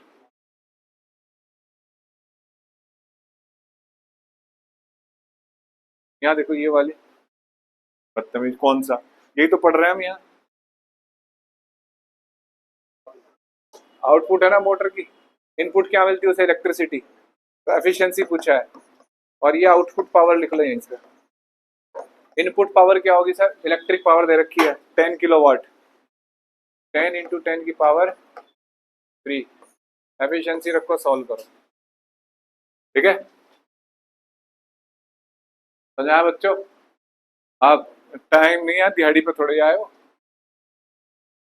अब सुनो, एक पेपर हो गया, अब हम मिलेगा 10 मिनट का ब्रेक, और दूसरा पेपर भी करेंगे और तीसरे की भी कोशिश करेंगे हम। कोशिश करने वालों की हार नहीं होती।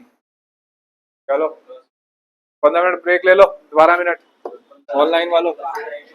NK Bagrodia public school Rohini, half yearly examination. कौन से साल का है ये? पिछले साल का ही है। तुम में से है कोई NK ब्रगोडिया से?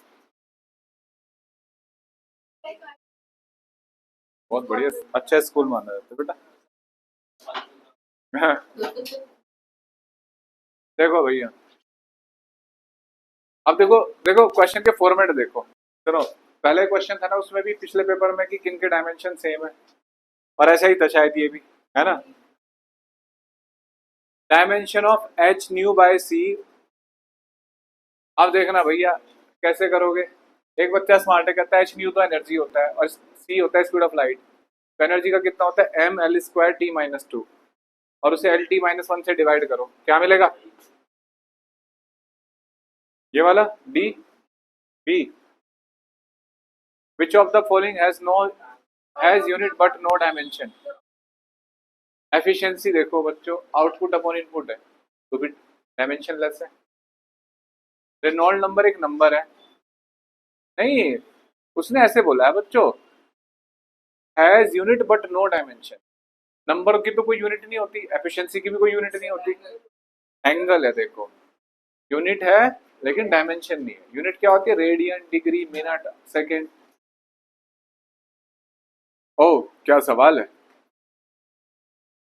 एक कार है, दो डिस्टेंस पे चलती है 40 किलोमीटर पर आवर, आधी डिस्टेंस चलती है 60 पे। एवरेज स्पीड का फॉर्मूला डायरेक्ट पता है ना, दिखा रखा है नहीं तुम्हें? 2v1v2 upon v1 plus v2, ठीक। अच्छा कितना आ रहा है? 48। Particle move is rest under the action of a constant force. Force constant तो एक्सेलरेशन क्या होगा? कांस्टेंट। फर्स्ट 10 सेकंड में डिस्टेंस s1 करता है, it cover in first 20 second is s2। s1 s2 में क्या रिलेशन होगी? सीधे फंडा सिखा रखा है। अगर एक्सेलरेशन सेम हो तो इक्वल टाइम में जो डिस्टेंस ट्रेवल होते हैं उसके रेशियो ओड नंबर होते हैं, गैलीलियो रेशियो 1 3 5 ऐसे। तो पहले 10 सेकंड में s चला, मतलब x चला, तो अगले 10 सेकंड में कितना चलेगा? 3x। तो टोटल 20 में कितना हो गया? 4x, है ना। तो जो मतलब वो फर्स्ट 20 में कह रहा है तो 4s1 लिख देंगे इसको। अगर अगले 10 सेकंड में बोलता तो 3s लिखते, ठीक है। हाँ, और भैया क्या सवाल है। A boy standing at the top of a tower drop a stone from the stone from height और स्पीड √2 gh, है ना। तो कितनी स्पीड से हिट करेगा, √2 gh। अच्छा वैसे इसमें भी जीरो लिख देना, तो बहुत से अनाड़ी अभी भी ऐसे हैं जो कहेंगे ओ ग्राउंड पे आके तो स्पीड जीरो हो जाएगी। यहाँ नहीं होना चाहिए ऐसा कोई अनाड़ी। चलो, which of the following is correct relation between an arbitrary vector A and vector null vector. देखो बच्चों, देखो ए में जीरो मल्टीप्लाई करा, जीरो हो गया, जीरो जीरो ए बचा। नल वेक्टर है बेटा वो नल वेक्टर है। हाँ, और भैया ये गलत हो गया, देखो ए तो रहेगा ना जिंदा, ए नॉट इक्वल टू ए, बस ए ही बच रहा है, पहला ही ऑप्शन ठीक है। हाँ ये ओ नल वेक्टर है बच्चों। नल वेक्टर किसी के साथ मल्टीप्लाई कर देगा तो जीरो बना देगा, ऐड होगा तो उस पर कुछ असर नहीं डाल सकते। Two bodies are projected with same speed from a point at the ground 30 degree and 60 degree respectively. Range बताओ कितना होगा बच्चों, रेशियो, वैल्यू रखोगे ना। लेकिन एक बच्चा स्मार्ट है, कह रहा है सर मैं वैसे ही कर दूंगा, 1:1 आएगा सर, क्यों, क्योंकि कॉम्प्लीमेंट्री एंगल है 30-60, तो रेंज सेम नहीं होती है एंगल पे, स्पीड सेम है। तो समझ में आया बच्चों, अकल के कच्चो। अब a cyclist move in a such way that he makes 60 degree turn after every 100 meters. What is the displacement when it takes seventh turn? देखो बच्चों, ये वो सवाल है ना, याद करो, मोशन इन प्लेन का सवाल है ये। पहले ऐसे चला, पहला टर्न आया यहाँ पे, पहला टर्न, फिर दूसरा टर्न, फिर तीसरा, फिर चौथा, फिर पांचवा, फिर छठा, फिर सातवां। पहला, दूसरा, तीसरा, चौथा, पांचवा, छठा, फिर छोटा तो नहीं, सातवां। 1 2 3 4 5 6 7, तो ये यहाँ से यहाँ पहुंच गया, कितना होगा यहाँ से चला था ना, शुरू तो यहीं से करा था जीरो से, तो कितना हुआ डिस्प्लेसमेंट, 100 मीटर, ठीक है। A person sitting in an open car moving at constant velocity throw the ball vertically into air. Ball fall. मजे ले रहा भैया, खुली कार में है मसुड़ी जी। बॉल ऊपर फेंकी, अब तो खैर इनमें भी आ रही है, छत से लग जाती हैं। तो बॉल उसने ऊपर फेंकी और कांस्टेंट वेलोसिटी चल रही है, तो एयर रेजिस्टेंस नेगलेक्ट करना है। तो बॉल उसके हाथ में वापस आएगी, पीछे जाएगी, आगे जाएगी, हम क्यों बताएं। हाँ? सेम हाथ में वापस आएगी, क्योंकि हॉरिजॉन्टल स्पीड बॉल की और कार की सेम रहेगी, ठीक है बच्चों, समझ में आई बात। लेकिन थोड़ा सा बनाने वाले को क्वेश्चन ऐसे एयर नहीं बोलना चाहिए था, बोलना चाहिए था कि थ्रो वर्टिकली अपवर्ड। एयर से ऐसे आ जाता है कि एयर रेजिस्टेंस भी काउंट करना है ना। चलो कोई बात नहीं। अच्छा अगर ये कार एक्सीलेट हो रही होती और फिर ये बॉल फेंकता, तो ये एक्सीलेट हो जाता, बॉल पीछे गिरती, और ब्रेक लग रहे होते, बॉल आगे गिरती, ठीक है। देखो भैया, there are n bullets fired in 1 second by a gun. n bullet ऐसे दिख दिख दिख दिख गोलियां चल रही है, तो पीछे की तरफ झटका लगता है ऐसे, ठीक है। तो भैया mass of each bullet is m, if the speed of each bullet is v, the average force of recoil। हाँ? जब ये फायरिंग का सवाल होता है, ऐसा कोई चीज टकरा के फोर्स पैदा कर रही है, मोमेंटम, तो फोर्स पूछ रहा है रिकॉयल होने से, क्या करना है बच्चों, F equal to delta P by delta T, है ना। तो डेल्टा, अब मान लो एक बुलेट का मोमेंटम है m, मास m है, स्पीड v है, तो भैया तो डेल्टा एन बुलेट का कितना होगा, इतना, एक। इसने बोला N bullet fire in 1 second, तो इसका मतलब ये पूरा वैल्यू दे रखी है आपको, ये स्मॉल एम है, मास एम है, स्पीड भी है। देखो बच्चों कहाँ है ये, डी ऑप्शन। कितने कह रहे थे, डी है, और तुम क्या कह रहे थे बेटे, सी? नहीं, कार्तिक क्या कह रहा था, शाबाश, पढ़ो। ऑनलाइन वालों हो तुम यहाँ? शाबाश। हाँ? सब है बेटा। Centripetal force used in moving the body in circular path is known conservative force. देखो बच्चों, आज सुनो सुनो, फोकस। दुनिया क्या कर रही है इससे अगर सोचने लगे ना बेटा, जीवन में कभी तरक्की नहीं कर। महान वही बना है जिसने अपने पे ध्यान दिया। अब देख लो, बाकी सब इनके हिसाब रखने हैं तो यहाँ देख लो, एक रजिस्टर मेंटेन कर लो, कॉपी रख लो, डायरी रख लो। The centripetal force use in moving the body in circular path is non conservative force. ऐसा कैसे, किसने कह दिया? रीजन पढ़ते हैं हमेशा। भैया ग्रेविटेशन फोर्स भी तो लगता है सेंट्रिपिटल कहीं जगह, क्या वो नॉन कंजर्वेटिव है? नहीं, तो गलत है, तो रीजन गलत है, तो इसका मतलब ये दो में से कोई एक है। ठीक। अब when body move in a circular path no work done by centripetal force, A सही है, तो सी ऑप्शन है। If energy of each body change, if energy of each body changes it will not be an elastic collision। तो ये बढ़िया सवाल है। if energy of each body changes it will not be an elastic collision। अगर हर object की energy change हो रही है तो वो इलास्टिक कोलिजन नहीं होगा। क्या सत्य है? इलास्टिक में भी तो हर एक की स्पीड बदलती है ना? पूरे सिस्टम की बात कर रखी है ना हमने वहां, तो इसका मतलब इलास्टिक हो सकता है, तो गलत हो गया ये। तो इसका मतलब in an elastic collision between two bodies energy of each body is conserve, ये भी गलत है। दोनों गलत है भैया, कौन सा ऑप्शन सही होगा? डी। आगे बढ़ो, अभी सारे खुद पढ़ो और करो। ये आ गया, देखो ऐसे सवाल, चार पेपर करके दिमाग खुल जाता है। ये आ गया बिल्कुल वही, इसमें वहां 1 न्यूटन का था ना, ये एनसीईआरटी का सवाल है। 1 जूल है और डायमेंशन फॉर्मूले दे रखे हैं, ये बन जाएगा, प्रूव कर लेना। ये क्वेश्चन 36 बार दे चुका मैं तुम्हें टेस्ट में, प्रिंसिपल ऑफ होमोजेनिटी का सवाल है। क्या है इसमें, कौन सा फॉर्मूला गलत है? तो यहाँ ध्यान रखना है कि साइन के अंदर, साइन कोस कोई फंक्शन हो, डायमेंशन नहीं आना चाहिए। इस वाले में देखो अंदर डायमेंशन नहीं आ रहा, तो अच्छी बात है, टाइम से टाइम कट जाएगा, डायमेंशन लेस। ये डिस्टेंस, तो ये डायमेंशन लेस हो गया। अच्छा ये वाला स्पीड इंटू टाइम, अंदर डायमेंशन आ गया, स्पीड इंटू टाइम का डायमेंशन नहीं बचेगा। स्पीड का होता है एल टी माइनस वन, इसका टी, वो कट के एल बच रहा है। इसका मतलब ये फॉर्मूला गलत है। ये देखना, टाइम अपॉन, हाँ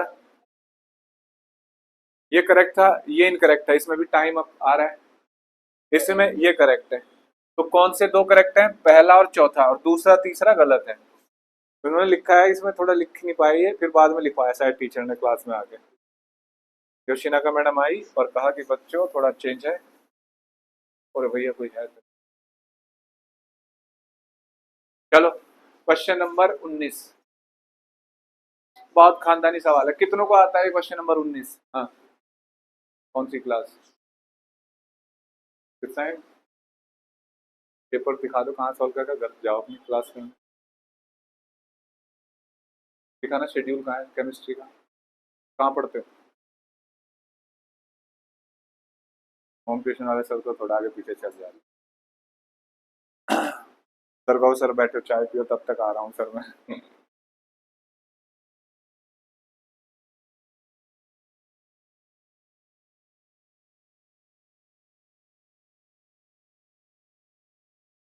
इलेवन थर्टी, जाओ, जा सकते। हाँ भैया, ये सवाल कितनों को नहीं आता ऑनलाइन वालों, जल्दी बताओ, यहीं पे बैठे बताओ सब। ये आएगा पेपर में, अटेंडेंस तो है, अटेंडेंस लेनी है? अटेंडेंस नहीं लेते आज, डायरेक्ट ऐसे नहीं।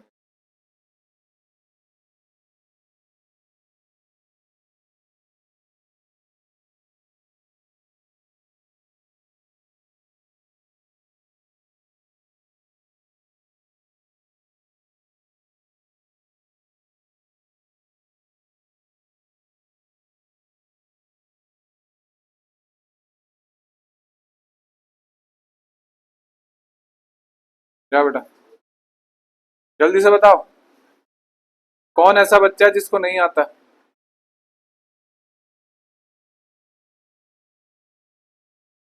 कोई नहीं बता रहा ना?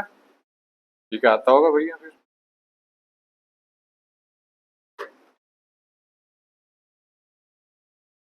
है बेटा, क्या चीज?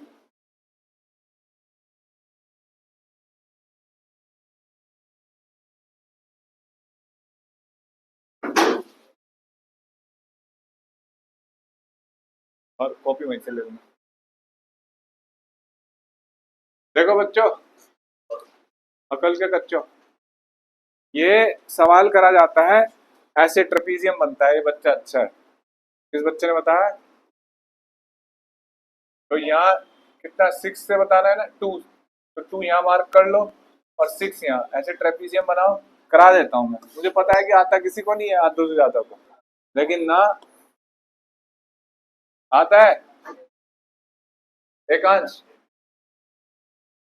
एक बार पूछू, ईशांत आता है तुम्हें सवाल? मिश्का, प्रांजल, प्रियल, तान्या,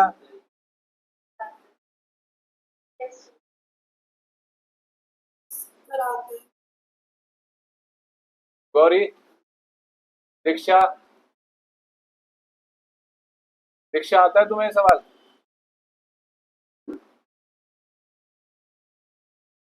नहीं बताऊं? चलो करा देता हूँ भैया, मुझे क्या आना है तुम्हारे पेपर में, ग्राफ का ये सबसे इंपॉर्टेंट सवालों में से है। जिनको आता है वो अगला सवाल देखो, 2 सेकंड पे, 2 से बताना है ना 6 तक। तो भैया वेलोसिटी टाइम ग्राफ की कौन सी क्वांटिटी से मिलता है ये?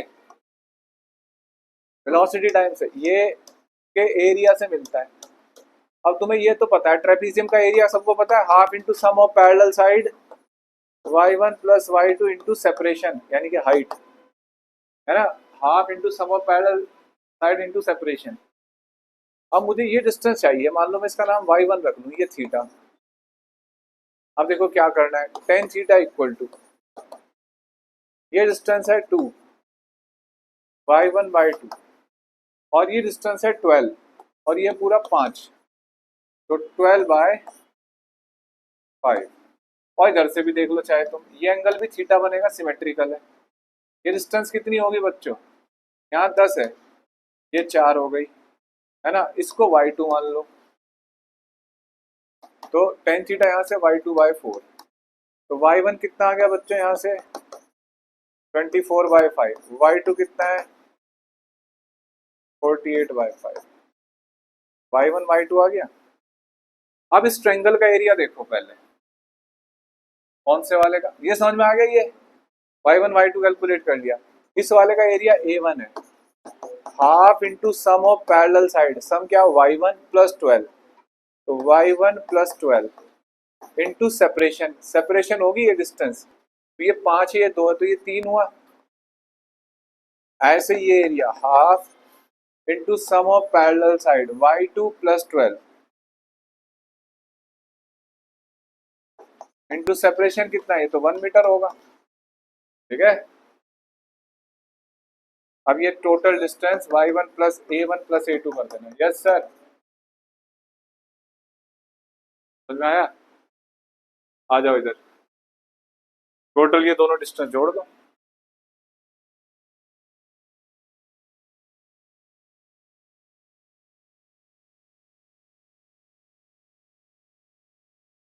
A bob of mass 0.5 kg hung from the ceiling of ये एनसीईआरटी काम कर चुके हैं। ये एक पेंडुलम है, ऐसे ऐसे रिलीज कर दिया, जब वो मीन पोजीशन पे आएगा रस्सी टूट गई तो पैराबोलिक पाथ करके गिरेगा, ऐसे जाएगा ना, ऐसे गिरेगा, और एक्सट्रीम पॉइंट पे जाएगा टूटे रस्सी तो सीधा नीचे गिरेगा, ठीक। भैया अच्छा देखो, तुम्हें दूसरा एक पेपर करके दूसरा पेपर में ऐसा लग रहा है सर ये तो वही सा है। अब सोचो, जैसे तुम लोग हाफ ईयरली को बच्चे सोचते हैं ना कि पता नहीं क्या आएगा, सोचो अगर तुम 5-6 पेपर ऐसे कर लो तो भाई साहब फोड़ गया होगे पेपर को। टीचर पूछने आएगी कौन पढ़ाता है बेटा तुम्हें, कहाँ पढ़ते हो? और तुम कहना कि सर मैं तो सेल्फ स्टडी के साथ पढ़ रहा हूँ। हाँ बता मत देना, नहीं ना भाई साहब, वो आप खा जाते हैं। स्कूल टीचर्स की ये बात है कि उन्हें पता लग जाए ना कि ट्यूशन व्यूशन पढ़ रहा है, तो भैया फिर नहीं है, सारे नहीं खैर ऐसे होते हैं, अच्छे टीचर भी है। मतलब दोबारा समझ लो, पेंडुलम यहाँ था, जब ये ऐसे आ रहा है लोवेस्ट पॉइंट आपके रस्सी टूट गई तो ऐसे पैराबोलिक पाथ करेगा, हाईएस्ट पॉइंट पे गया यहाँ से कट कर दो तो नीचे गिरेगा सीधे स्ट्रेट लाइन। अब ये सवाल हो चुका। कार इतनी स्पीड से चल रही है, स्टॉप करना है 6 मीटर में मिनिमम। भाई साहब ये सवाल भी ना, ये भी रुला देते हैं बच्चों को। ऐसे ऐसे सवाल ना करके आए ना, फिर बताऊं मैं तुम्हें, आ रहे हैं ना हमारे बीच में, बताना बेटा तुम्हें ये दे रखी है इनिशियल स्पीड और 6 मीटर में रोकना है, तो अगर मैं कहूँ रिटार्डेशन कितना रहा होगा तो कौन सी क्या लगाओगे तुम? इसमें ऑप्शन है, बस तुम ही बताओ। इनिशियल स्पीड दे रखी है, फाइनल 0 है, डिस्टेंस भी दे रखी है, क्या करोगे? हाँ, कौन सी इक्वेशन? भाई रुक गया तो फाइनल स्पीड पता है, 0 इनिशियल पता है, स्टॉपिंग डिस्टेंस पता है। थर्ड इक्वेशन, अब थर्ड इक्वेशन है तो ये स्पीड u और यहाँ रेस्ट में आ गया, ये डिस्टेंस है, तो देखना बच्चों, और ये मैंने लिखवा भी रखे हैं डायरेक्ट, ये 0 u स्क्वायर रिटार्डेशन के लिए x, तो x आ गया u स्क्वायर बाई 2a, है ना। अब उसने क्या काम करा, पहले स्पीड 50 किलोमीटर थी तो 6 मीटर में रुकता है, सेम अब स्टॉपिंग डिस्टेंस बताओ अगर स्पीड 100 हो, कुछ भी नहीं है, दो इक्वेशन बनाओ, स्पीड बदलेगी तो डिस्टेंस बदलेगी, ब्रेक वही है गाड़ी के, ऐसे बन गई। चीजें सीखो, सरलता से सोल्व करना, एक तरीका है अनाड़ी करेगा सोल्व, पहले एक ही वैल्यू उठा के लाएगा फिर यहाँ रखेगा, तुम स्मार्ट बच्चे। पहले स्पीड यू थी तो डिस्टेंस एक्स थी, अब स्पीड बदली तो डिस्टेंस एक्स डैश हो गई, x dash upon x, you 2 square by 2a, you square by 2a, 2a से 2a उड़ा दो, एक्स डैश कितना होगा, यू डैश बाय यू का होल स्क्वायर इंटू एक्स, बताओ यू डैश कितना होगा, 100 कर दिया ना। अब देखो यूनिट भी कन्वर्ट करने की जरूरत नहीं है क्योंकि रेशियो बन गया ये, अगर रेशियो ना होता तो कन्वर्ट करना पड़ता, तो 100/50 का स्क्वायर इंटू एक्स, 2 का square into x, 4 into x, x कितना है 24 मीटर, ठीक है, यही आ रहा था।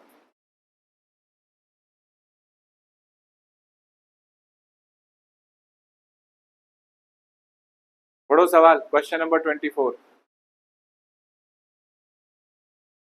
Read the following statement carefully and state with reason it is true or false. Net acceleration of particle in circular motion is always along the radius of the circular towards the center. कि net acceleration जो होता है towards the centre होता है circular motion में, क्या ऐसा है? क्यों, क्या भैया जैसन मना कर रहा है? टेंजेंशियल भी तो हो सकता है, यूनिफॉर्म तो बोला नहीं उसने, तो जब दो एक्सीलेशन होते हैं तो कहीं और से जा रहा होता तो किसी एंगल पे, तो इसका मतलब फॉल्स हो गया। Velocity vector of a particle at any point is always along the tangent to the path of a point at that point. Velocity vector of a particle at any point is always along the tangent to the path of the particle at that point. True. जब भी कभी कोई particle चल रहा हो ऐसे ऐसे किसी भी रास्ते से, किसी पॉइंट पे वेलोसिटी देखनी हो, टेंजेंट डालनी पड़ती है, ठीक है, ये सच है। Acceleration vector of a particle uniform circular motion average over one cycle is a null vector. बताओ बच्चों, acceleration vector of a particle in uniform circular motion,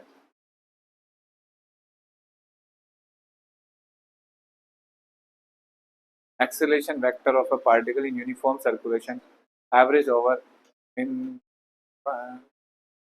cycle vector is another, हाँ सोचने तो मुझे भी थोड़ा language. acceleration vector of a particle in uniform circular motion average over one cycle in a null vector,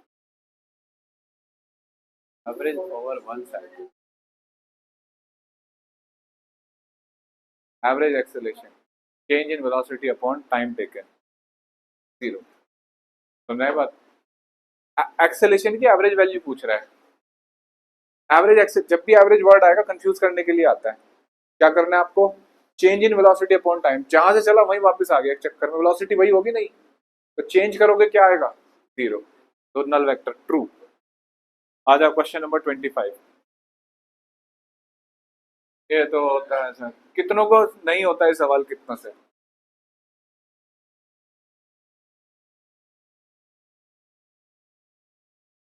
आता है सबको।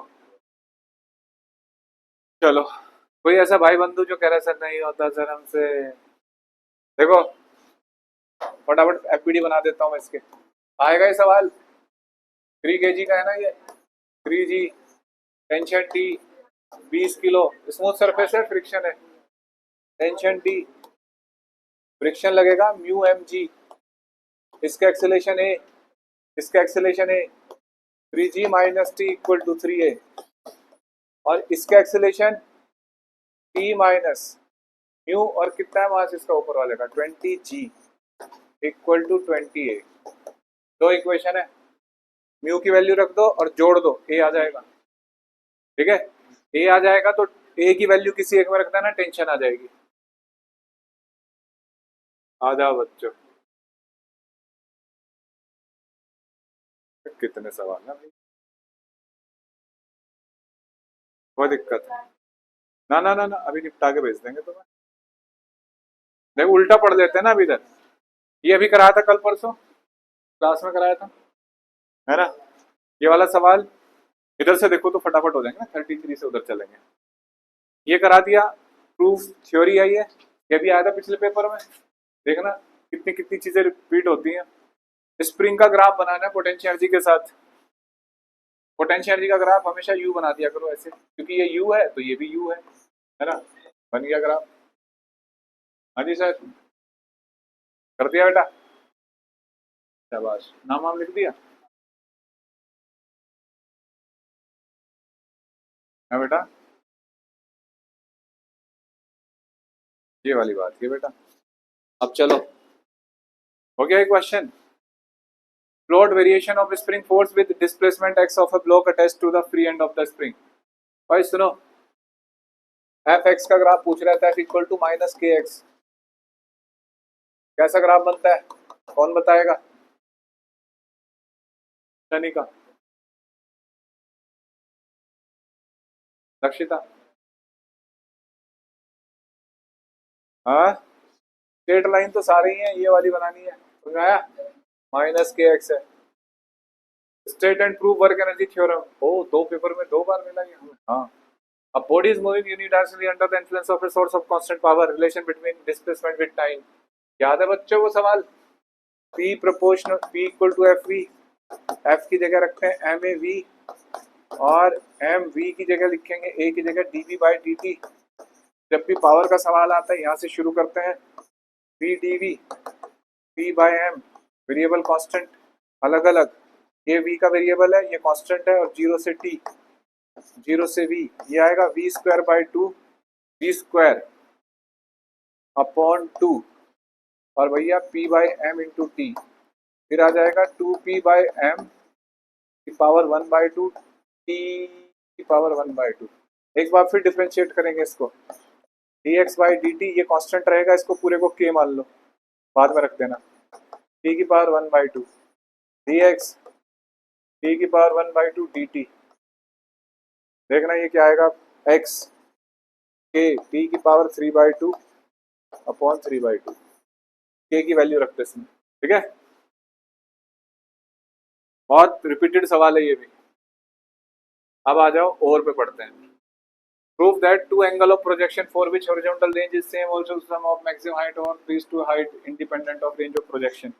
ये वाला पार्ट कर लो, थीटा 90, थीटा 90 माइनस थीटा पर रेंज सेम होती है, कह रहा है कि मैक्सिमम हाइट इन दो एंगल पे जो एंगल ऑफ प्रोजेक्शन के इंडिपेंडेंट होती है, प्रूफ करके दिखाओ, तो कर देते हैं भैया। मैक्सिमम हाइट के दो फॉर्मूले होते हैं, सम है ना, H1 H2, पहले वाले में एंगल थीटा मान लेते हैं, u square sine square theta upon 2G, दूसरे वाले में क्या होगा,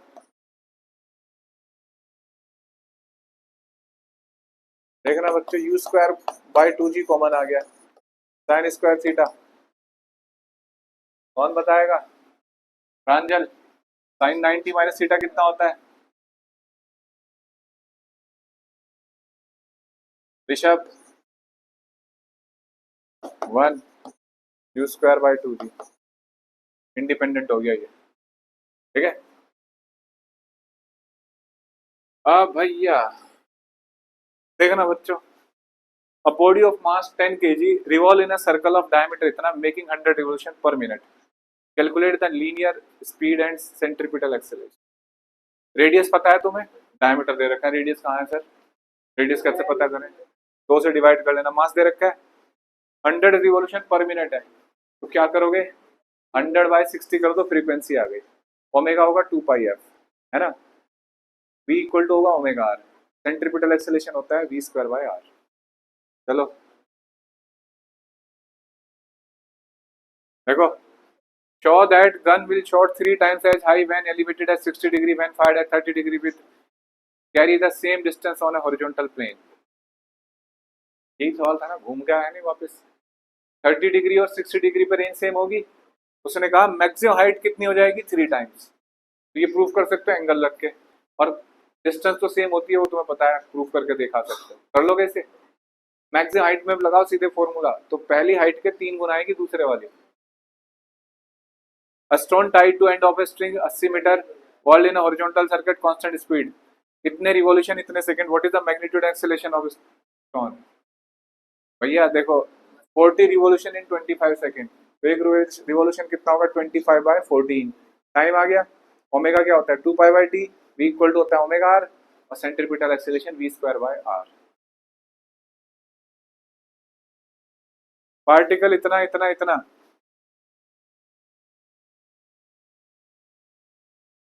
पहले तो ये देख लो, what do you mean by banking of road? Determine the angle of banking so as to minimize the wear and tear of tire। कौन सा केस है बच्चों? बैंकिंग ऑफ रोड समझाना है कि नॉर्मल रिएक्शन से आपको क्या मिले,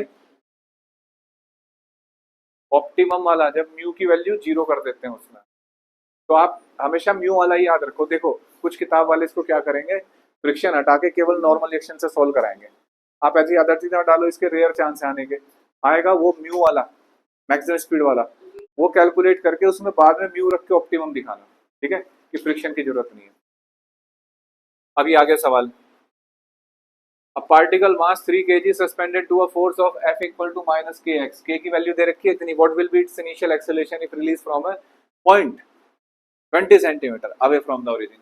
फिर क्या करेंगे, कुछ भी नहीं, फोर्स आ गया हमारे पास माइनस के एक्स, और यही क्या प्रोवाइड करेगा हमें, एक्सेलेरेशन, और के की वैल्यू दे रखी है बच्चों कितनी। अच्छा अगर कोई बच्चा यूनिट कन्वर्ट नहीं कर पाता क्वेश्चन में और भूल जाता यूनिट कन्वर्ट करना, तो उस पर गुस्सा नहीं करेगा कोई, उस पर तरस खाएंगे। जैसे एक क्रिकेटर में होता है हिट विकेट, हिट विकेट क्या होता है, बैट लिए खड़ा है आदमी और खुद अपना बैट मार लेता है पीछे, और मेरे एसएनआईडी को भेजो पक्का हो जाएगा मुझसे, तो लोग गुस्सा थोड़ा ही करेंगे कि कहाँ से पकड़ लिया आप इसको। तो ऐसे ही मैथ्स का क्वेश्चन कर रहे हो आप, फिजिक्स का और साइंस का, और आप यूनिट सेम नहीं कर रहे हो, तो गुस्से लायक बात ही नहीं है, तो तरस वाली बात है कि बताओ इस पे भी साइंस है बच्चे में। तो के की वैल्यू कितनी है 15, एक्स की वैल्यू कितना बोला है उसने 20, और सेंटीमीटर है तो -2 मल्टीप्लाई करो, मास कितना है 0.3, यही है सर। माइनस का क्या करें, भूल जाओ इसको, ये उल्टी डायरेक्शन में बता रहे हैं, ठीक है। Why is it is easy to pull a lawn mover than to push it? Normal reaction घट जाता है जब हम पुल कर रहे होते हैं, उससे फ्रिक्शन के प्रोपोर्शनल होता है, फ्रिक्शन घट जाता है। अब तुम्हें कोई नहीं हरा सकता बच्चों, तुम बहुत ही अच्छे बच्चे हो। अब ये दो एंगल बिटवीन टू वेक्टर का क्वेश्चन आएगा तो क्या करोगे, देखो दो वेक्टर दे रखे हैं, सवाल एक कॉमन, और उनके बीच का एंगल पूछा है, तो हमारे बीच में है प्रोफेसर आर्यन दबास, बताओ बेटा क्या करेंगे।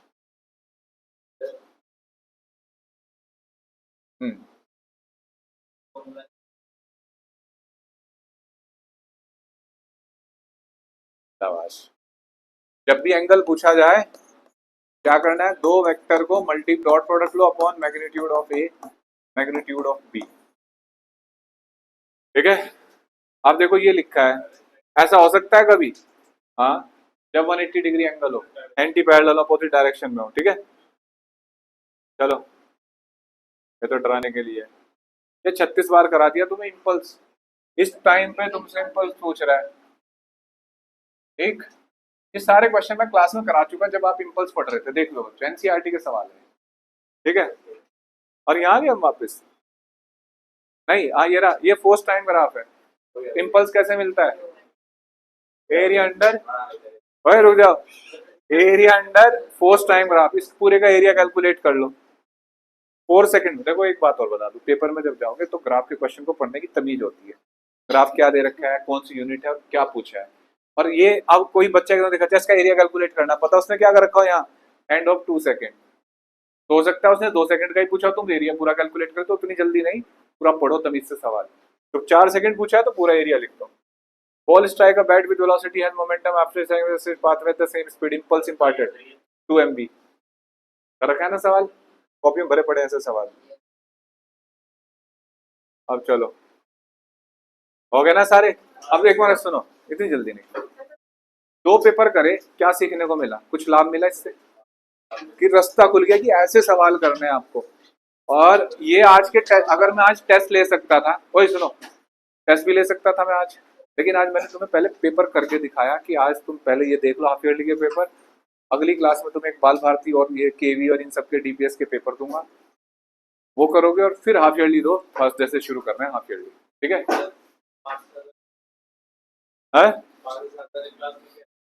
ग्रेविटेशन शाम को जो क्लासेस में ग्रेविटेशन पढ़ेंगे। जाओ बच्चों, ये दूध पियो घर पे और फिर आ जाओ शाम को 5 बजे।